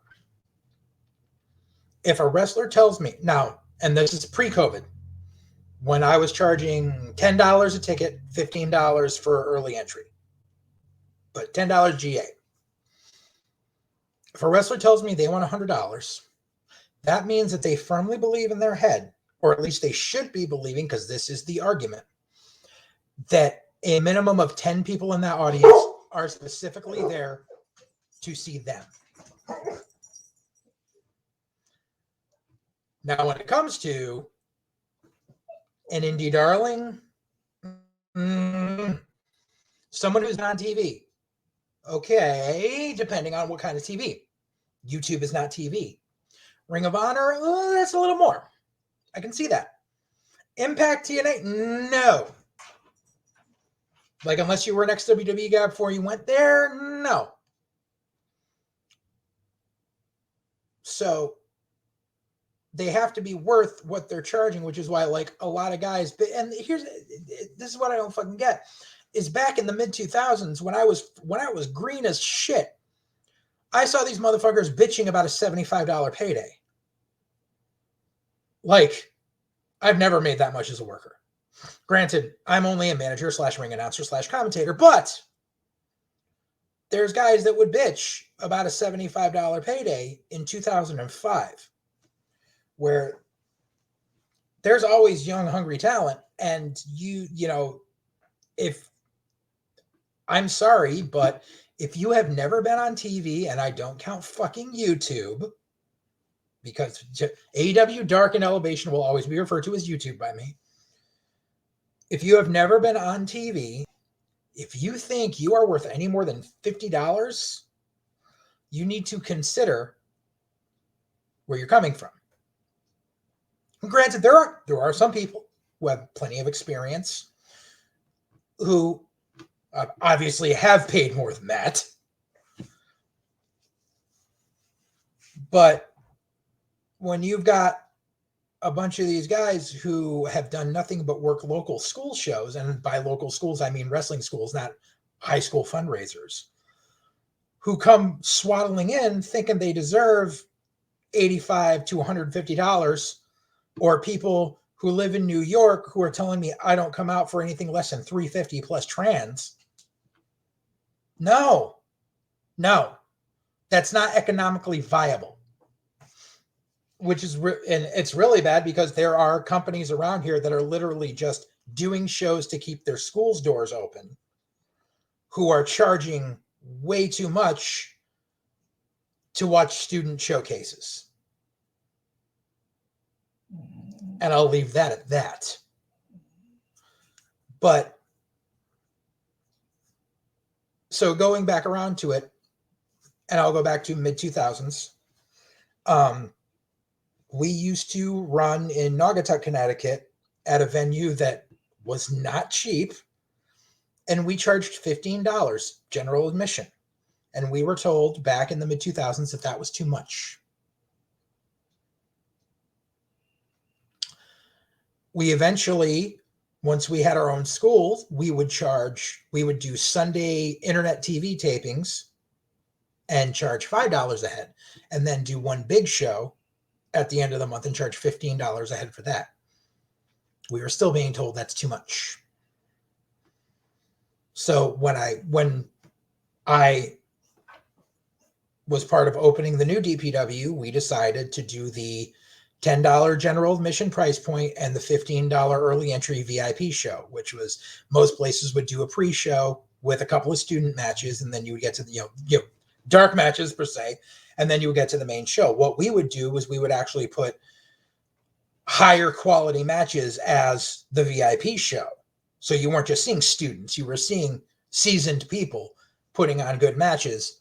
And that way you would get 3 extra matches for your extra $5.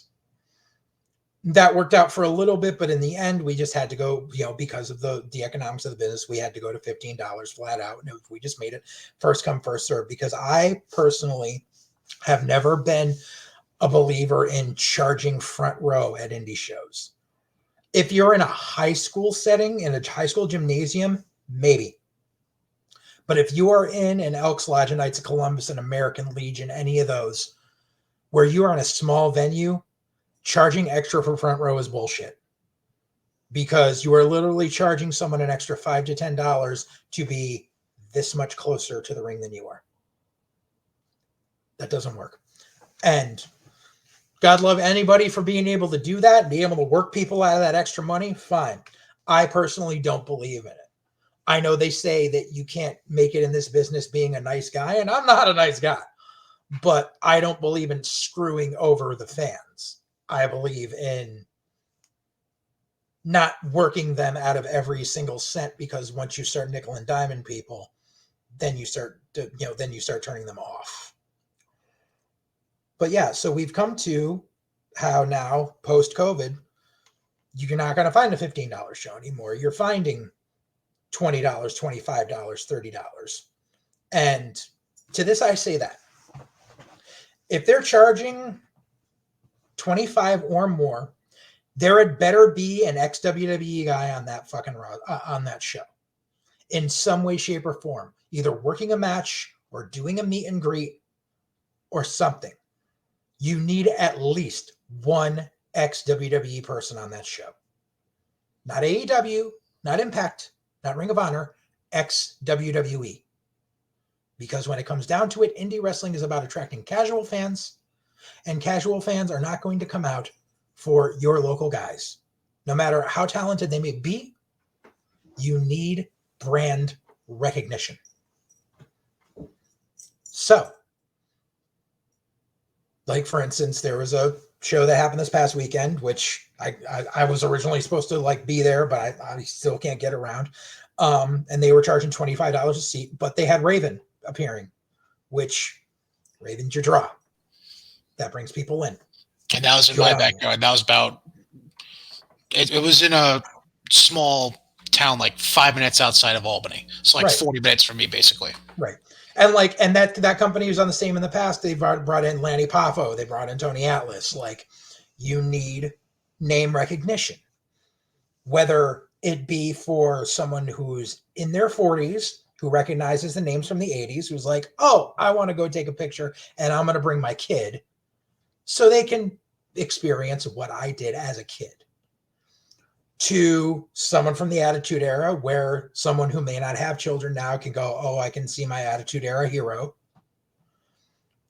To someone who has a kid, once again, who you see people like Tyler Breeze and Fandango and all them who have just been released, who are taking indie bookings, and go, now we get to see them up close without having to go to a WWE event, and we can get an autograph and a picture with them. That's your selling point. Now, every company can do pre-show meet and greets with your own talent. That's fine. But you need to realize that without a name brand recognition there, there's not a lot of people that are going to care about your talent because, and this goes to something back that I've seen talked about for years, which I wholeheartedly agree with. And actually, I believe it was Sean Gorman from Chaotic Wrestling who really put it into perspective for me about 8 years ago. When you go see Metallica in concert and you pay $50 to see them, you don't get to go to the bar and hang out with them afterwards. They don't show up at the table next to you at TGI Fridays. You cannot charge for a meet and greet with your local talents when your local talents are bringing in friends and family and your regular talent and your regular fan base who know them personally, who talk to them online, and who will hang out with them after the show or hang out with them before the show in the parking lot. There is no money in that. So, sorry, but that's the way it is.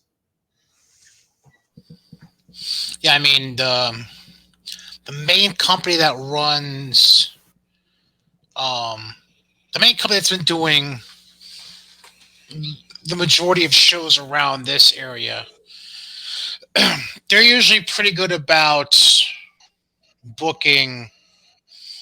Try to book at least two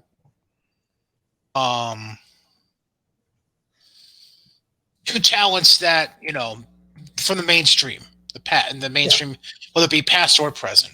By the way, the company you were just mentioning that ran a show over the weekend, their next booking is January 22nd. Just put in your head right now. You probably knew that already because, you know, the owner probably already talked to you about that.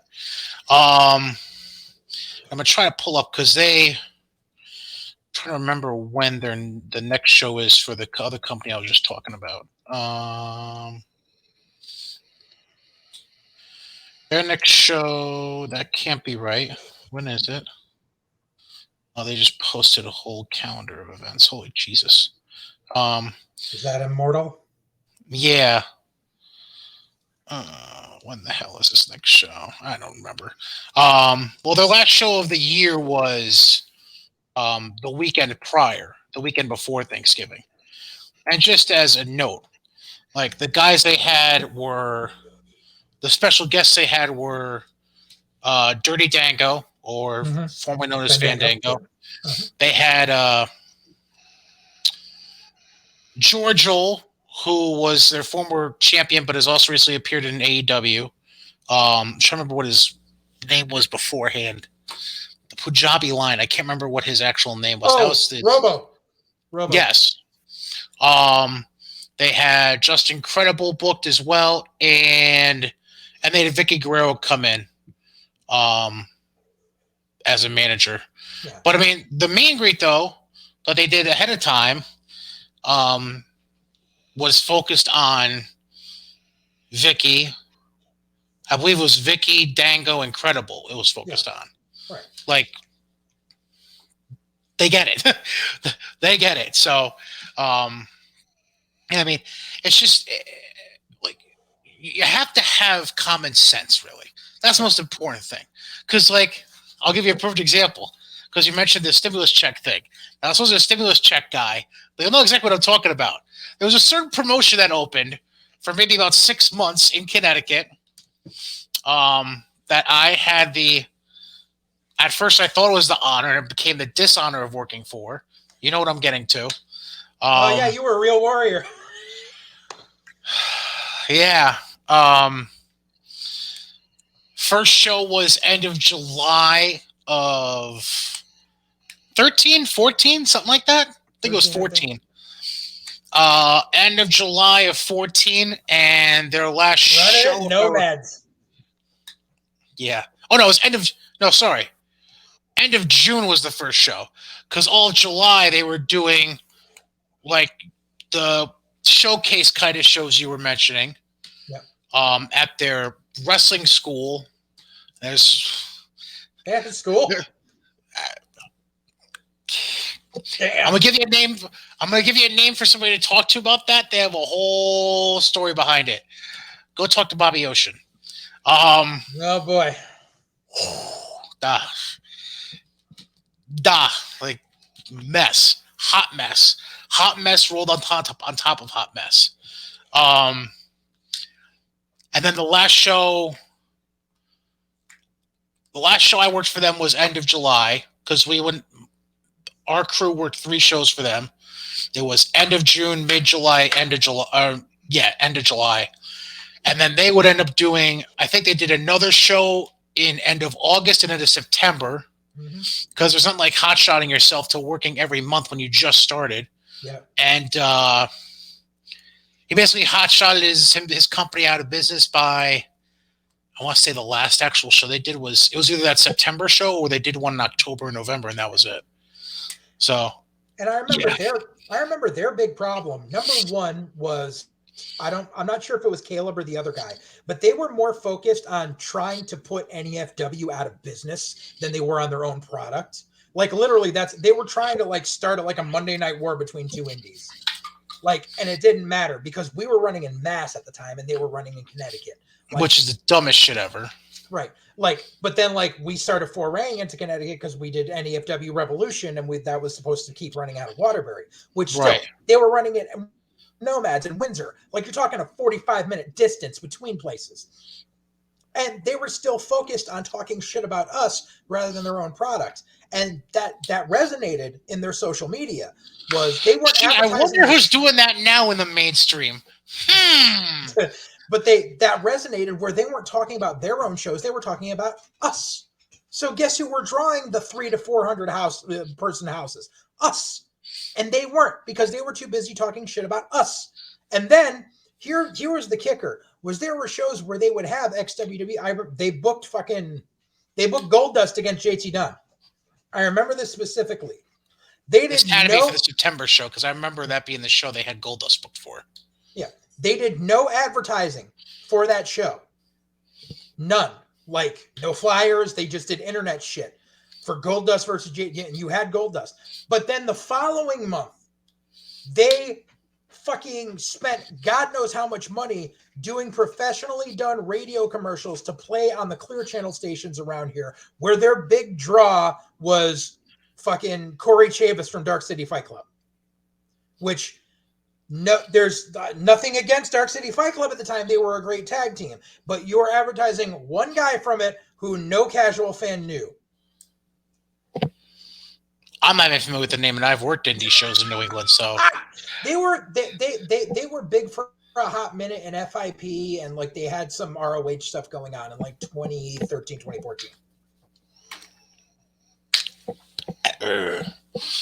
And I'm not sure, but Corey Chavis may be related to Tatanka, but there's so many people that are related to Tatanka that.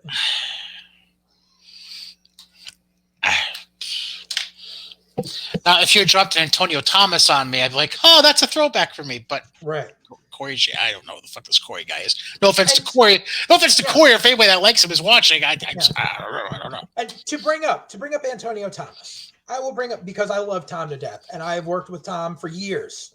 Tom is someone who understands the ins and outs of the business. Tom worked for WWE. Yep. And Tom was a big fish in a small pond in FCW.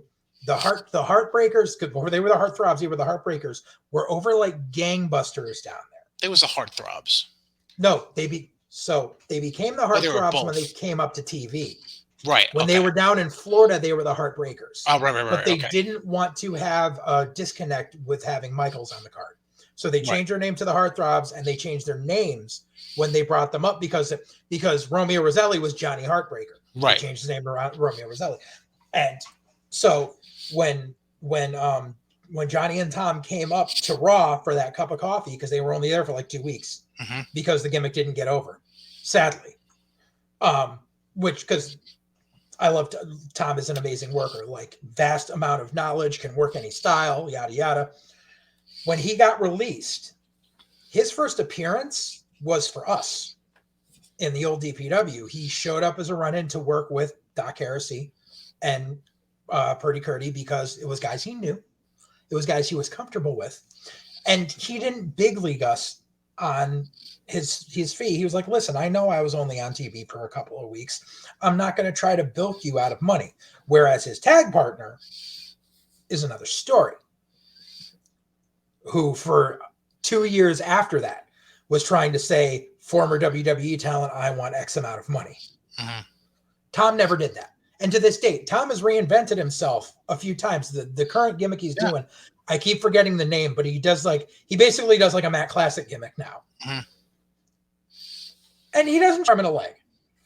And because he knows he's gotten on the years, but if you need a solid hand on your show and someone who understands in-ring psychology and character work, Antonio Thomas is your fucking man.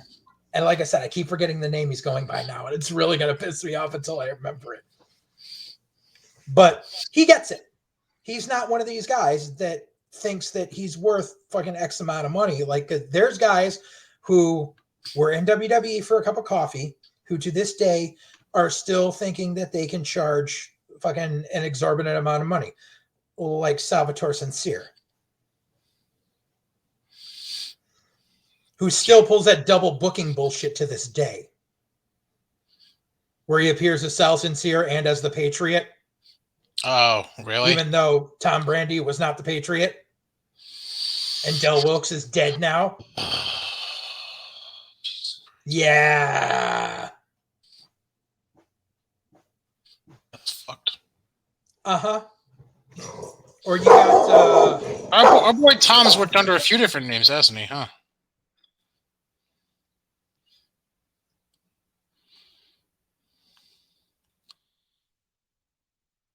Mailman talking about.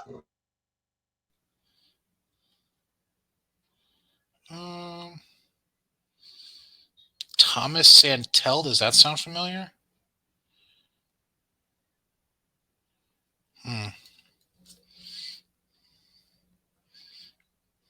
Yes, that's Tom Santel is what he's currently working under. Oh, okay. Yeah, like I remember the only reason that he came to mind for whatever reason is because the first couple shows I ever worked in the business. So my buddy who had started that company, he was an indie guy that worked between the local upstate New York scene and also worked in New England. And one of the companies he worked for was EWA at the time when it was still around. Yeah. And so, EWA. Yeah. So like he brought in, that's how he brought in Antonio. He brought in Billy King and ZPB. Mm-hmm. And Morrison and Tunis when they were still tagging. Yep. So that was there was one time. I'm pretty sure this was an actual match. There was a fourth guy, and I don't remember who. I think I remember who it is actually. I'm pretty sure there was one card where we had a 4-way. That was, and listen to this mix. You familiar with Vic Delicious? Oh yeah, I know Vic very well. Okay. Vic, Antonio, Bobby Fish when he was just getting back into Ring of Honor, and Bill Carr. Nice. So you had 3 DeVito kids and Tom. Yep. Yeah. Yeah. So, anywho's was there anything else you wanted to discuss in that regard? Just on the matter of just covering home as an independent wrestling viewer, if you are looking at an indie show, look to see who they have advertised. Every day with the mailman. Look to see who they have advertised. If you see an ex-WWE name on it and they're charging $25, give them a chance. If you don't see a flyer in physical form, I'd say pass. But if you see an advertisement come up in your, sponsored posts on Facebook, and it's just a bunch of local kids, and you don't see a name on that poster, and they're charging anywhere above $20, don't give that company your money, because they're trying to bilk you out of something. That's my 2 cents. Understood. I understand. But like the company you mentioned, they are running. I mentioned they're running again in end of January. They haven't announced like a big guest yet, but um, they are changing locations to a mall setting. So that'll be interesting because Nice. we ran that. I ran that mall. Oh Jesus! When did we run that mall? 2015. Yeah. Yeah. So it's a good site. It's a good I site. always wanted to do a mall Plus show. plus there's a place that's very wrestling friendly for like meet and greets. Yeah. In that mall, Viaport. Yeah. Um, Uh-huh. so shameless plug for Viaport, by the way. Um, um, but they're known to be very friendly to the independent wrestling companies around here for that kind of stuff. So that'll be a nice transition because it's basically right next door to where the event's actually going to be. So, Yeah. um, That was like back a couple years ago before COVID. PvP would run in the Holyoke Mall, and Zombie Hideout is there, and they do wrestling meet and greets all the time, and they still do to this day. gotcha. And it looks like I'm trying to make sure this is right here.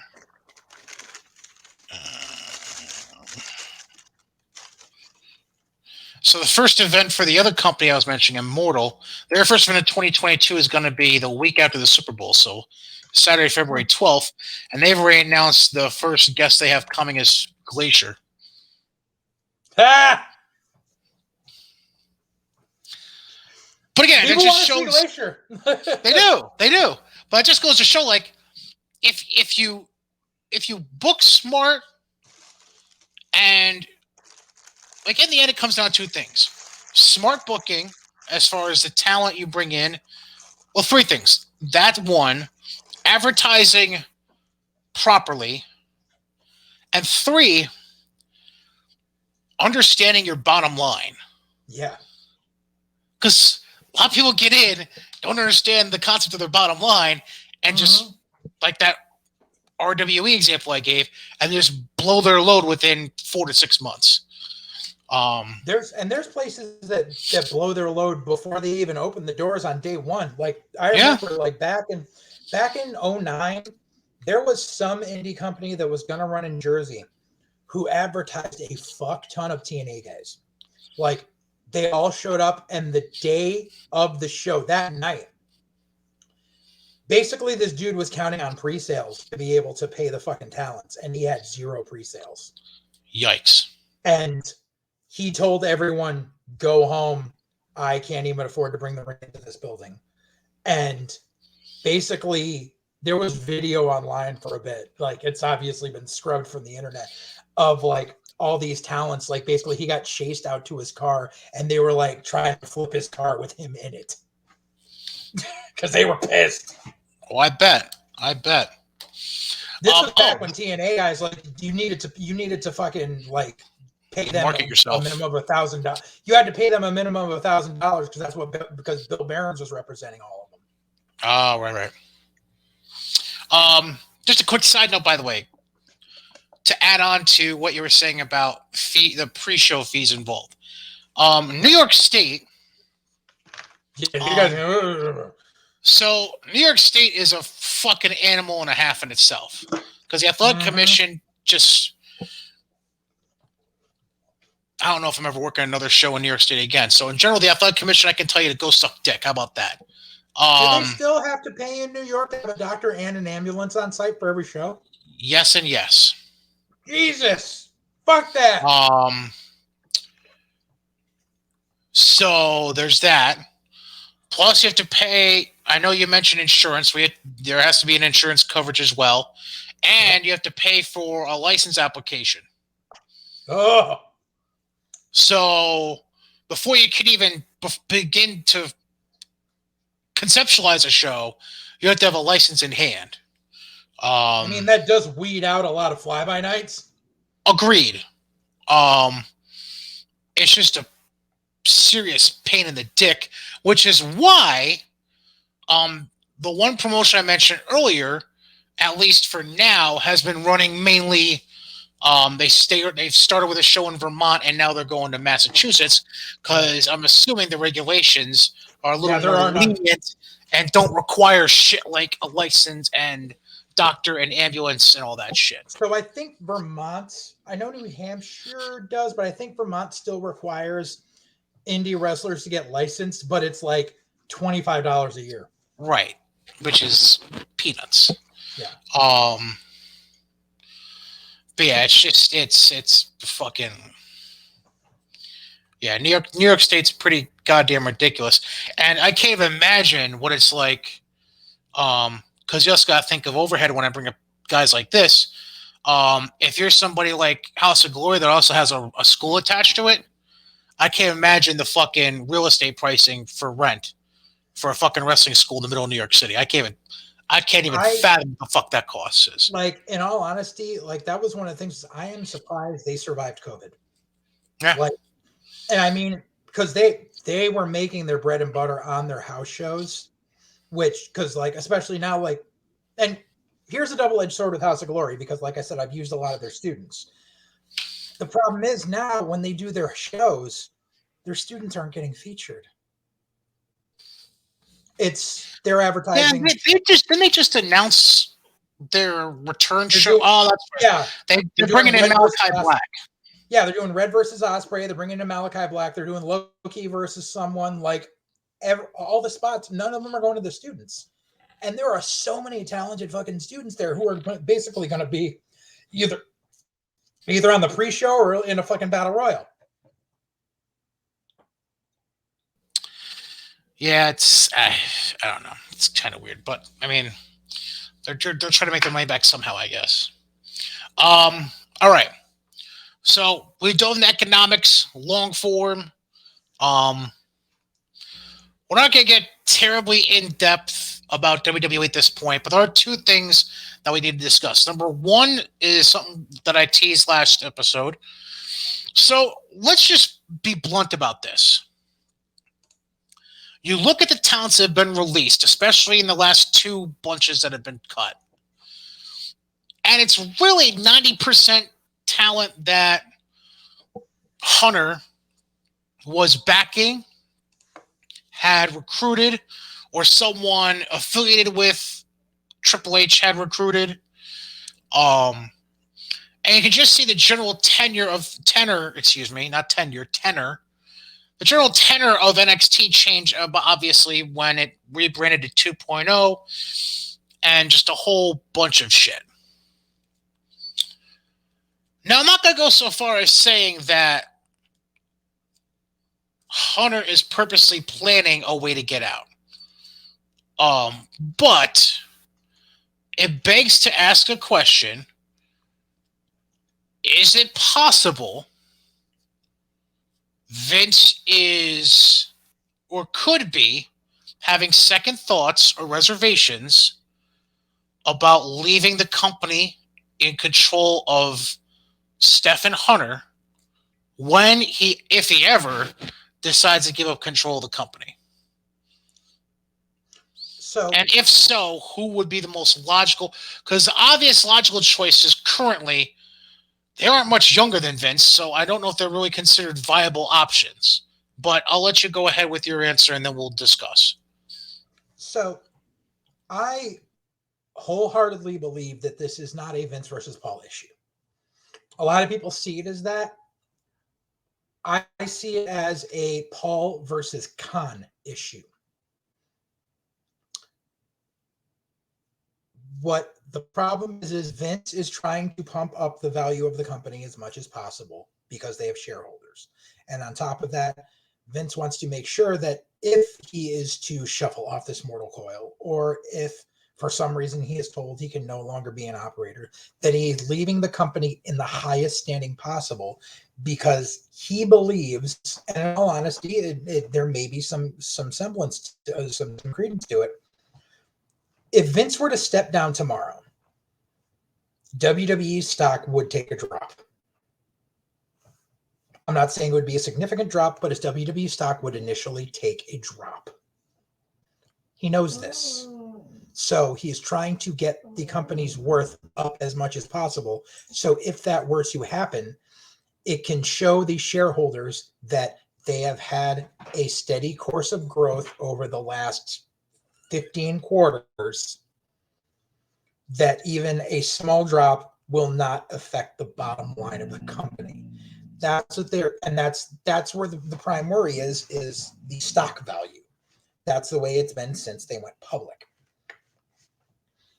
So because of that, you've got Nick Khan, who is just a money man who doesn't see people, he just sees numbers, as I've said before, who is always trying to find ways to trim off the bottom line to make the company more profitable.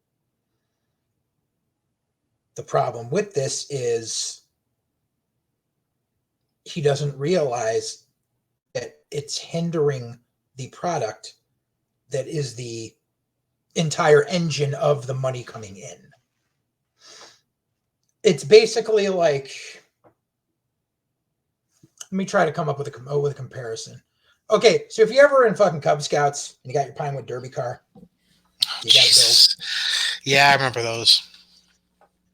So the whole point of your Pinewood Derby car is you want to make it as aerodynamic as possible and trim off every little last piece of weight so it comes in under the weight it's supposed to, but it's light enough or heavy enough, depending on what you're doing, to make it so it's the fastest possible. Nick Khan is constantly working that block of wood, but he's not realizing that eventually he's going to go, I know what'll make it faster. Let me take off the wheels. And that's where the problem's going to be. It only needs 3 wheels to run. It doesn't need all 4. It can still balance on 3. And that's going to be the problem. And that's where Paul is getting pissed. I don't believe that there is a falling out between Paul and Vince. I mean, family argues, yes. But if anything, there's more of a falling out between Stephanie and Nick Khan. Because Steph is probably trying to play the mediator as CFO. Or not as CFO, but brand managing, blah, blah, blah. Mm-hmm. Who is like, listen, I'm not going to be able to be a brand ambassador if you're killing all my brands. Right. Go ahead. I'm just going to give a different analogy. Not that yours didn't work, but I just want to give another analogy to it. So you'll appreciate this because it's a food analogy.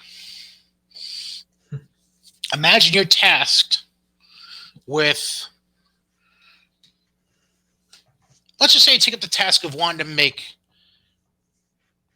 steaks for the family. Mm-hmm. And you decide, I know what I'm doing. I don't need my shit to be pre-cut. I'll cut my own steaks. Assuming you have the hardware necessary to cut out your own steaks from, the side of beef, yeah. Right. Now, when you're cutting your own steak, you also have to factor in fat content. Right. And some people like a lot of fat. Some people don't like so much fat. Right.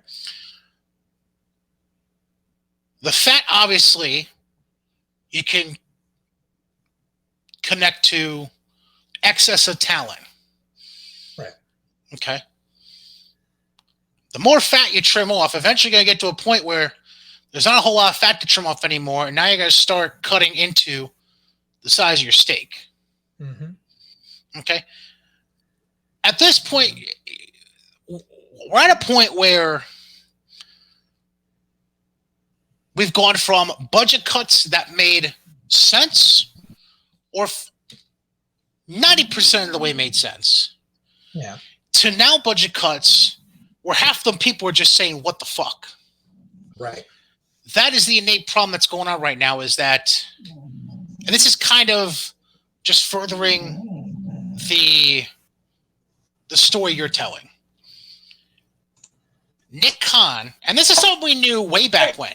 This is something we knew even going back to the interviews he did. I think it was before SummerSlam. The interviews where people were just going nuts about him. This goes back to those interviews.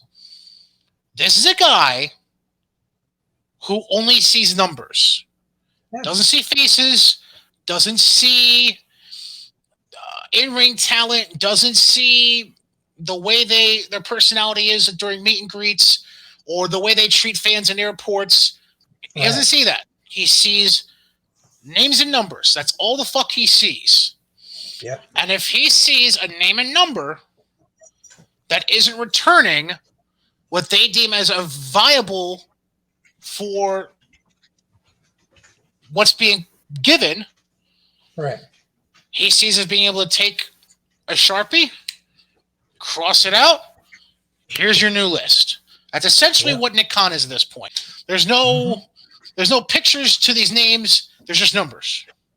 To a point where I even doubt if Nick even watches the fucking product, really. Except maybe they check in once in a while and make sure the advertisers are getting their just due on the broadcasts. Which is why we end up with a Pizza Hut Battle Royal. Right. Which...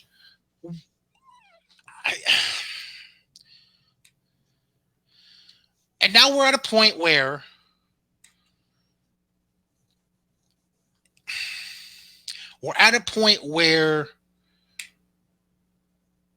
I've always been a proponent of WWE needing to trim down. Now the concern is becoming, are they trimming down too much to where talents that probably shouldn't be getting saturated in the market are getting saturated, or they're getting oversaturated beyond what they should be at this point? Yeah. Namely, a lot of the talent's going through your Tuesday night programming right now.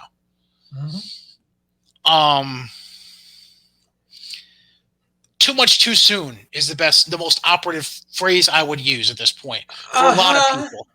And I'm just going to throw out a few names, and this is not me shitting on them as talents. This I just feel like is a mutual agreement between you and I, where we say they need a little more time and shouldn't be in the spotlight that's being cast on them right now. I'll just say number one. I know you feel this way. I'm on the fence about it still. Cora Jade's one of them. Persia Parada's one of them. Tony D'Angelo. Tony D'Angelo. She's kind of taken a back seat recently. But I think Indy Hartwell could be one of those. I think she could use some more work.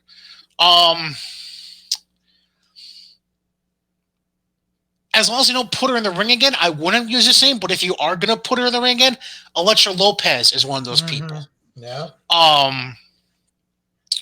From a male side, Tony D'Angelo. depending on how you're going to... Tony D'Angelo. Braun Breaker. Braun needs a lot more work. I don't think he needs the level of work that you can't gain through.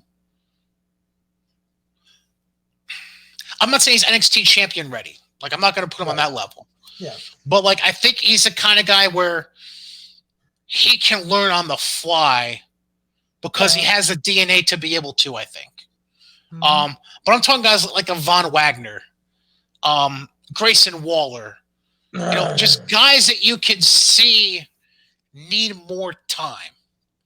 But unfortunately, because of your elevate and cut, or you're just flat out cutting at the NXT level, you're oversaturating the market with products that aren't ready to oversaturate the market. So that leaves them in a bind, which leaves you with, just as an example, this is your War Games men's match. Unbelievable.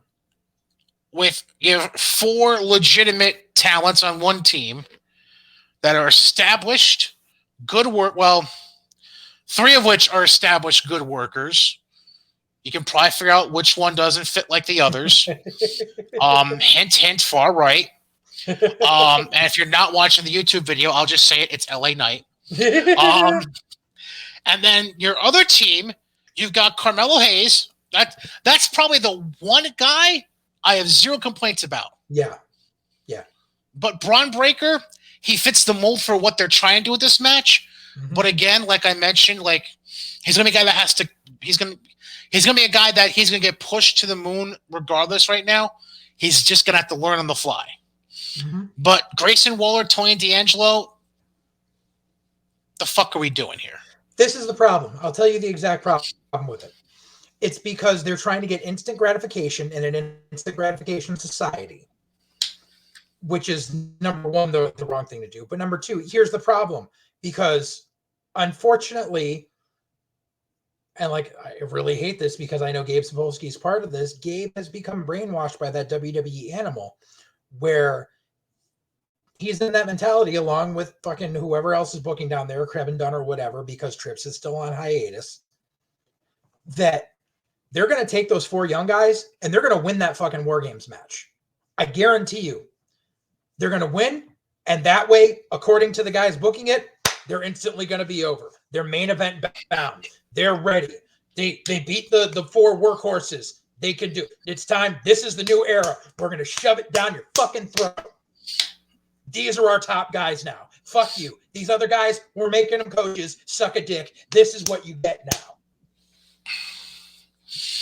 Doesn't work, man. It doesn't work like that. I know. The business has never worked like that. Exactly. And then your women's match. Same thing. With the exception of Cora Jade, same thing. And I'm not even a fan of Kaylee Ray, but same thing. Yeah. Yeah. I mean, like that's the only fucking word I can think of is yeah.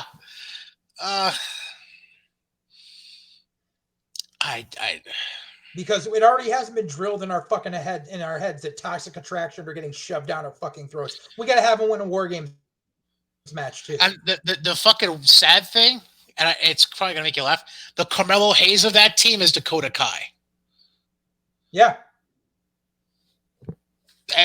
It's for those of you who don't know, the War Games women's match, by the way, is Toxic Traction and Dakota Kai against Io Shirai, Raquel Gonzalez, Cora Jade, Kaylee Ray. And the men's match, by the way, since I didn't say this, is Gargano, Ciampa, Dunn, and Knight against Waller, Carmelo Hayes, Braun Breaker, Tony D'Angelo. And you know what's really bad? Both those matches were set up in the exact same fashion. Yep. Literally, bunch of run-ins at the end of the night and someone yelling War Games. That's not how you set up a fucking War Games match. It's not how you fucking do it. Yeah, okay, you took a couple of existing feuds and decided to mishmash them together into this match, but that's not how a War Games match works. A War Games match is, here's the big bad on one side who've been running roughshod over everyone. And then here's the baby faces who are all coming together to try to take out this big bad. And in this case, they legit reversed it to, here's the old workhorses that everyone loves, and here's the people we want you to love or want you to fucking pay attention to. So we're going to have them squash the fucking people you love. And let's just face it. Let's just be blunt about this.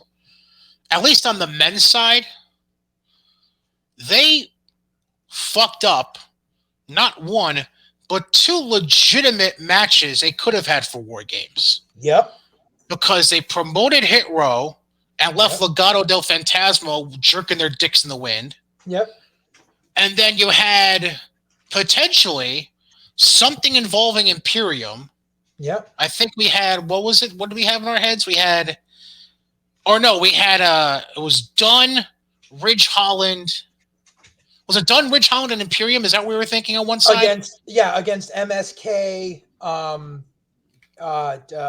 Who was Dunn and Ridge feuding with before the Ridge got called up? Was it Ciampa and somebody else?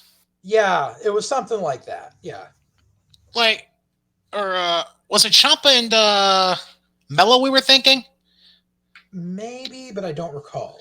The point is, you had legitimate feuds to work with that could have been enhanced or brought to conclusion by a War Games match. Right. And instead, you promoted one of the 2 stables and then cut them within a month once you promoted them. And then on the other side, you promote Ridge Holland. Pete Dunne's left with his dick in the wind. And Imperium becomes the tag team champions and have nobody to work with legitimately unless you have an MSK rematch. Right. Instead, they're going to end up working. Oh, O'Reilly and Wagner, right? Yeah, exactly. Well, that match is happening tonight, but it's going to be O'Reilly and Wagner. I don't know. And NXT has fallen prey to the same thing that regular TV has fallen prey to. Is you've got a pay-per-view, for lack of a better term, coming up, and you're literally putting all the matches together 6 days before the fucking pay-per-view. Like, that's not how this works. That's not how it's ever worked. And that show is what, this coming Sunday or Saturday? Sunday. Yeah. It's literally this match. It's the matches upcoming Sunday. The matches we know thus far, the 2 War Games matches. We're going to have a tag team title match. We're going to have a, oh, Jesus, fuck, cruiserweight title match. It's not a cruiserweight title match. And I think they're doing Duke Hudson versus Cameron Grimes in a hair versus hair match. Which makes no sense because Duke Hudson has a buzz cut. By the way, somebody fucking explain to me why you pre-booked the participants for 1 War Games Advantage ladder match. By the way, they're doing 2 ladder matches the same fucking night this Tuesday. For the advantage, instead of doing the coin flip, which was the staple of the fucking work, because that way we can get a match out of it. Right. But you predetermined the participants for the women's one, but the men's one, you're just going to have people vote. Well, yeah. Vote, I'll use air quotes. Uh-huh. So confused right now. So goddamn confused right now. I got nothing. And also, just I will say, I've been saying it, and I will fucking say it again. They need to expunge that fucking crowd and start from scratch. Here's the problem: they finally started offering tickets to the general public to go see NXT. The problem is the family and friends crowd that have been there for the past year are the ones that get first dibs on the seats.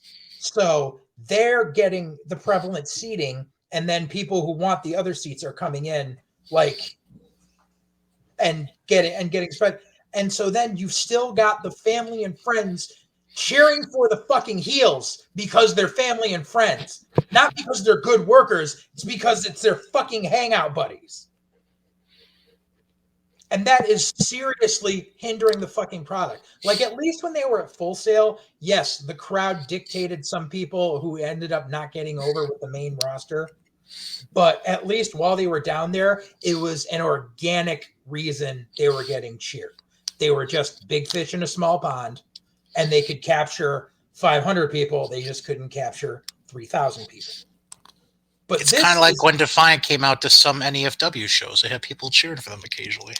Exactly, but that's you're gonna have your cool heels get cheered. You're gonna have your cool heels get cheered. That happens. I know, but you can't very well have all these people who are there because originally you needed to fill seats and you could only do family and friends, and now the family and friends are dictating everything. That's not how this fucking works. They're not wrestling fans. They're fans of their family members who are wrestlers. There is a big difference. I know we're running long, but we have to get into one more topic before we go off. Sure. So we're going to try to piece everything together and then go from there. So Seth Rollins competed on Raw last week. Mm-hmm. He's working his way back up the ramp, up the entranceway towards the video board wall. And as he basically reaches the end of the barricaded off fan sections and into the open floor. Yeah. Open floor, empty area that's between the guardrailed sections of fans and the video board entrance. This dude, from out of nowhere, comes flying and tackles Seth Rollins. And thankfully, there were referees and agents right behind the curtain that were on top of their shit and they were out within seconds to gang tackle this guy off of Seth. Mm-hmm. And then Seth was whatever and went into the back. Got his lip busted open. And the backstory we've come to understand after this guy gave his recount of everything a day or two later is essentially, dude was, I don't remember all the ins and outs of it, but essentially he got catfished by somebody pretending to be Seth Rollins on social media. Something involving asking for money, and he was locked out of his Google account and needed money to unlock it because of hackers. Right. And he needed this dude's help because the dude was his #1 fan. It was basically the social media equivalent of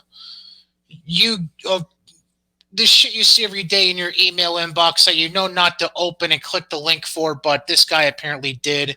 The only Nigerian prince I know is named Nana. Right. Thank you, JJ. I needed that. That was good. I think it's the second time we've mentioned him on this show, by the way. I'm pretty sure I did the first one.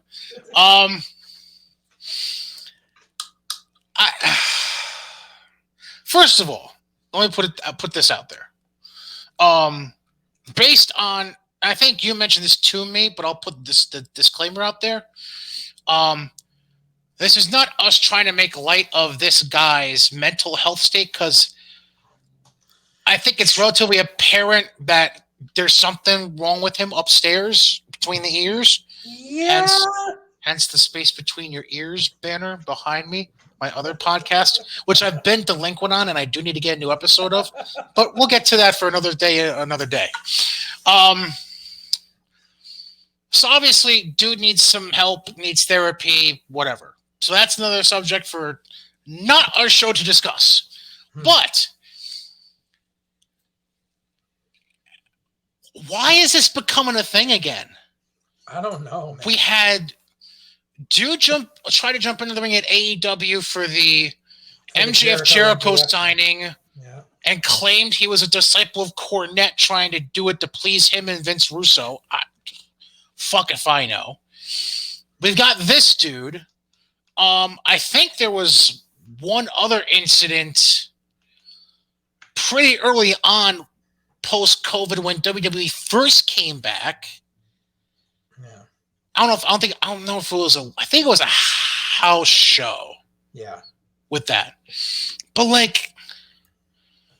I mean, I know we're just coming out of a pandemic, but are people this fucking stupid? It's like I said to you, and people are going to hate the fact that I'm going to say this, but marks still exist. We live in this age of information at the tips of your fingers, and this goes full circle back to the economics of indie wrestling. A lot of indie wrestling promoters don't realize that there are still people who it's all still real to them, for lack of a better term. And whether they believe whether they believe the fights are predetermined or not, whether they believe the stories are predetermined or not, whether they believe the people are actually good people or bad people, there's still people that believe. And there's people that unfortunately, and this goes a little towards the mental health part of it, I guess, but not really. Mm-hmm. There's people who have been so isolated that when they get catfished, they're like, oh my God, someone famous is talking to me. Just like all those fucking threads going around social media where it's like, tag your favorite comedian, tag your favorite band, and see if they say hi back. Right. That shit. Mm-hmm. And then people are like, oh my God, I'm friends with famous person. It's a very big thing on TikTok right now. Oh, is it? I don't know. I'm not on that shit. Yeah. I don't partake in it. Ever since that bitch ripped off Candyman. No, I ain't bothering. Yeah. I'm sure you have a number of stories relatable to this.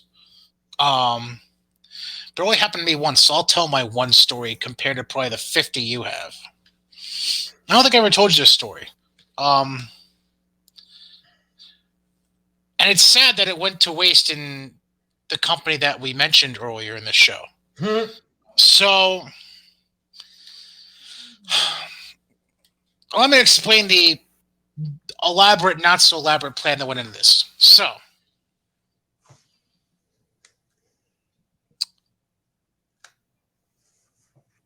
a couple buddies of mine in the business got recruited into being booked for the first few months of that company starting up. They were real warriors, baby. and one of them, Chris, you know who I'm talking about. Mm-hmm. He wanted to bring me into the fold, but he didn't want to bring me along the road as the ring announcer. He pitched the idea to. It wasn't like Caleb wasn't officially in all the way yet as the circle jerk right hand man. It was the money guy. Yeah. I can't remember his fucking name, and quite frankly, it always escapes me too. But quite frankly, I'm glad I don't remember his name. I want to say it was he was Mark the big troublemaker too. I want to say it was Mark or some shit like that. But anyways, which is He appropriate. definitely Mark was. for Mark. But Chris pitched the idea of me being his manager.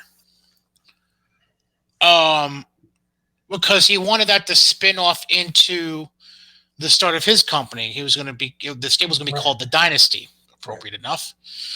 So the elaborate idea they came up with was they brought in Caleb to ring announce the second half of the show. The elaborate plan was I was going to ring announce the first half of the show, and the match going into intermission was going to be Chris versus Kenny Roberts. Oh God! So Kenny knows this.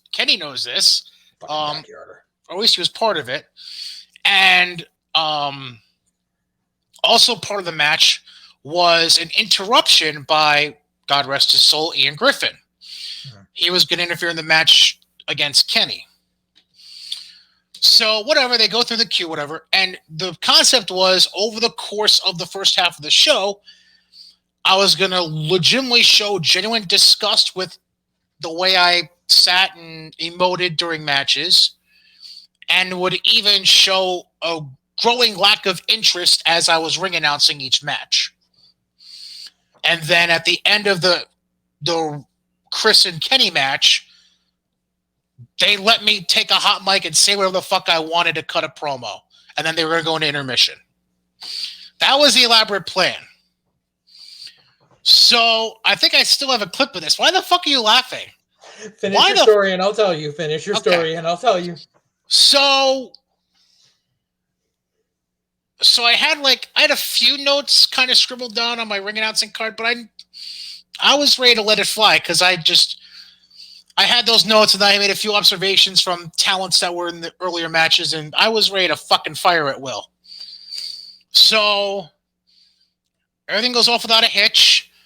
I think Kenny ends up winning the match technically by DQ or whatever, because of Griff. I do the shoot promo, and fucking, I'll show you the YouTube link of it because I was firing at will. Let's put it that way. Mm-hmm. And the shoot promo ended with me introducing myself as a manager. Chris is my first client.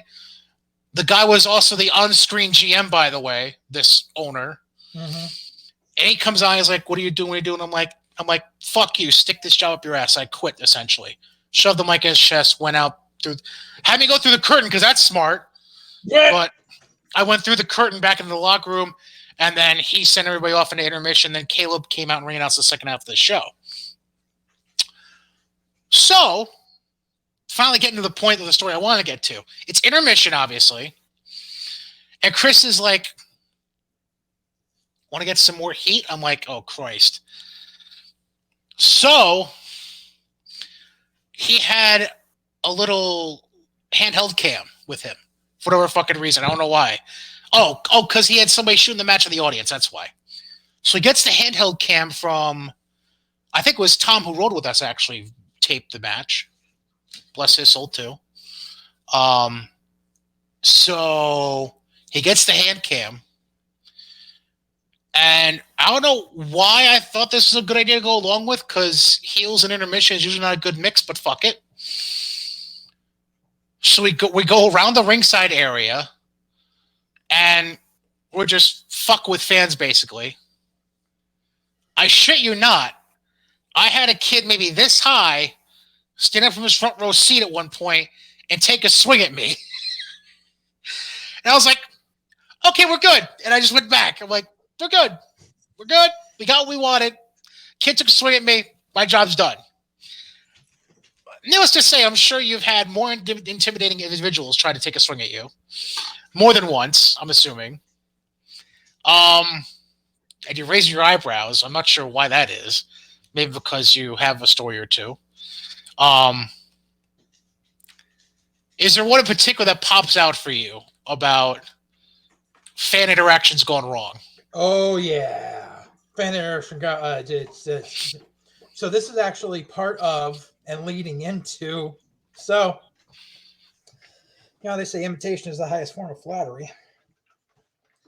So the gimmick that they gave you, I can tell you exactly where they got it from. Oh, God. When and where? 2009. 2009 Defiant Pro Wrestling. That was like 4 or 5 years before this happened. And Caleb was in the fucking audience for every show.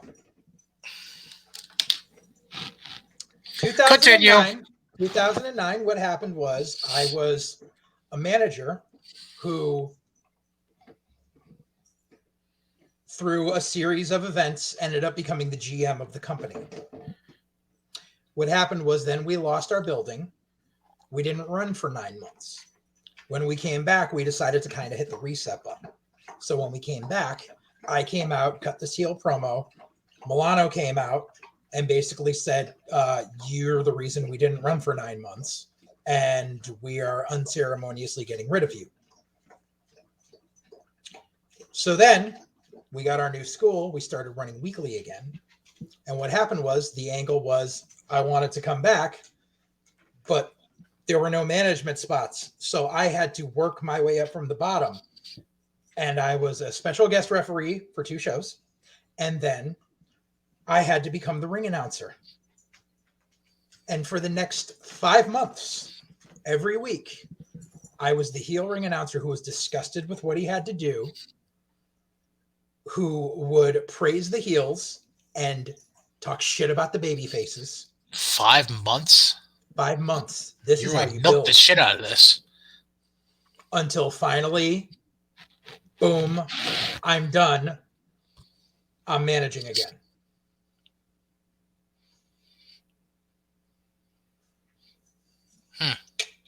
Imitation's a serious form of flattery. You didn't know. But yeah, so during that time, I fucking worked for CTWE, which was one of the... We won't get into that, but go ahead. It was one of the bigger regrets, but while at a show there, while I was managing Bobby Ocean, there was some fan interaction, and a old lady with a walker tried handing her walker to Milano, going, "Hit that motherfucker with this!" All right. Yep. Old lady with a walker. Good shit. Old lady with a walker. I've had an old lady with a walker, and I've had like a 7-year-old kicking me while I was down at an outdoor show because they had no ropes up. Heel heat, baby. Oh, man. There's an indie promotion that was around here at one time. There's no story, but I just wanted to explain to you. So, you want to know how they fenced off the crowd from the ringside area of the ring? God. Yarn. It's essentially should have been. Somehow they got paint cans that were filled with concrete with the stick in them. Yep. And they ran plastic chain link, one strand of it, to connect all the posts. See, we had the plastic chain, but we had the plastic gimmicks that you weight down with like sand as the things. We didn't have paint cans. And the first company I officially worked for, um, similar concept, but it looked cleaner. They used white PVC pipe to surround the ringside area, so it didn't look quite as trashy. Um, I mean, PVC pipe wasn't going to fucking stop anyone if they really wanted to do anything. Yeah. But at least it looked clean. Like I said, we had the plastic chain, but it was that barrier that people knew not to cross. It wasn't meant to actually stop people. It was more of a, you don't go past this. It's a velvet road. Right. Oh, man, we went down memory lane today a little bit. I like it. I got one more memory lane just because today was like, thanks to Facebook Memories, today was the 7-year anniversary of it. Oh, Jesus, please do. Today was the 7-year anniversary of the day RPW first started going downhill. On 7 years ago, so this was 2014. Yeah. 2014 RPW, you said? Yeah. So it was when things started really going to this is when all of Eric's ideas started backfiring, because Eric had the two philosophies. One was, if you find me a venue to run in, you get to book the show in that venue, right, which we've discussed at length before. And the other one was, if you have a title, one of my titles, you get to book your opponents. Oh, jeez, fuck, I remember that. Yeah. So this was a fundraiser show that we ran at Whirly Ball, which I vaguely remember that. I wasn't there, but I vaguely remember that booking being on Facebook. Yeah. Yes. Whirly Ball was that place. Like, if anyone's ever interested in what Whirly Ball is, it's like this kind of like Quidditch and go-karts kind of thing. It's cool for people that want to do it, like a lot of corporate events do it and shit. But there was a Whirly Ball place in Enfield, Connecticut at the time, and we got to run a couple of shows there. The problem was we ran in where the Whirly Ball court was, and as we came to find out years later, the way they do the way the carts run, it's kind of like bumper cars. There's an electric grid that they run on. They never shut off the electric grid, so everyone was sick for days afterwards, and we didn't know why. But anyways, so this was the show. It was a fundraiser. Oh my God! Yeah. The opening match of the show was there was going to be a Royal Rumble style battle royal on it, as along with all the other matches on it. The opening match was for winner gets number 1 spot, winner gets number 25 spot, loser gets number 1 spot. That match was supposed to go 10 to 12 minutes with entrances.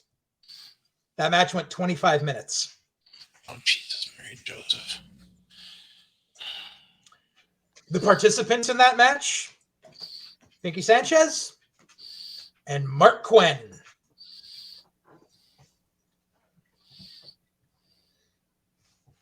Yeah. Who booked the venue? Jeremy Leary. Why the fuck did I know you were going to say that name? Why did I know? Oh, I just knew you were going to say that name. Jeremy Leary? At the time? God, I fucking knew it. Oh, go ahead. Sorry. So that was the night where the main event was supposed to be Leary against Just Incredible. Unfortunately, that week was when Credible first found out his wife had cancer.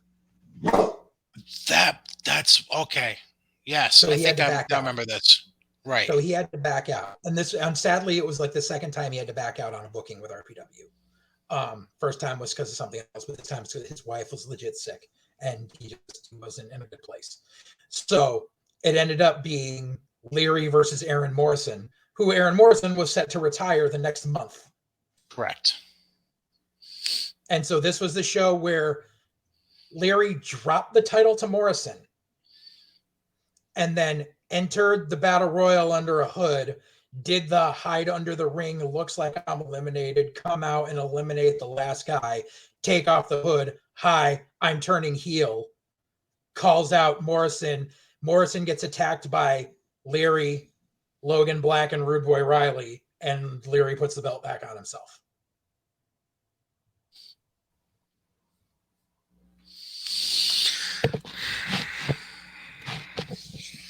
And things were never quite the same after that day. I wonder why.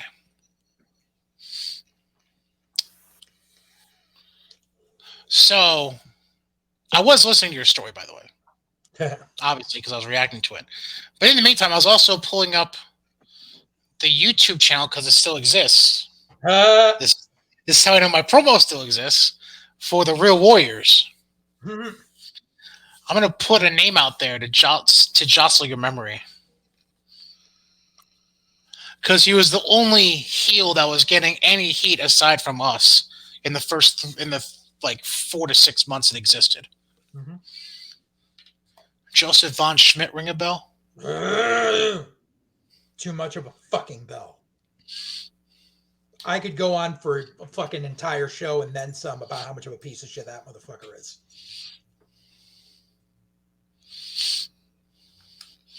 So you probably get the gimmick that you understand the gimmick that he was running. Yeah, I actually saw a photograph at the time from an indie show where it was him and 3 little kids who he had doing the fucking Hitler salute.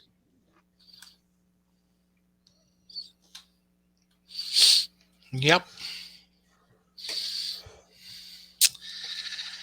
I'll leave it at that. Here's why that gimmick number worked. Number 1, he was Polish, not German. Number 2, he was from fucking Connecticut, not Germany, and he had the worst German accent I've ever heard.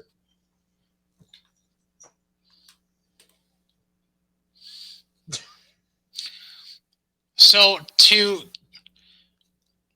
this actually goes full circle back to this.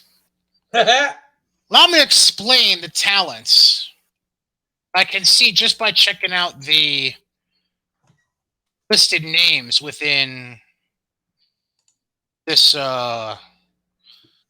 YouTube channel. So this is when Vlad Joseph was getting okay. Dreamer was on their first show. I remember that.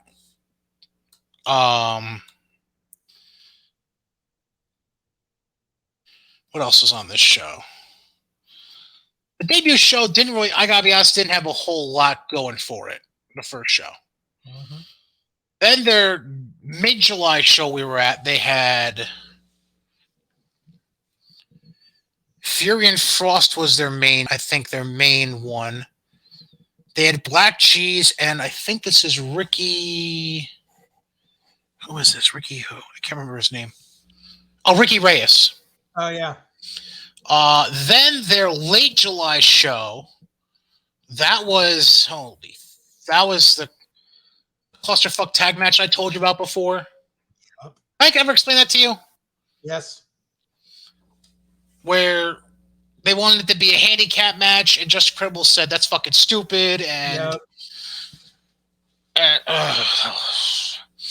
so they went with more stupid by having it be a tag match without Credible in it, and one guy, and Cam Zagami was the unfortunate guy that had to work 4 minutes and then get injured and get replaced by Justin Credible.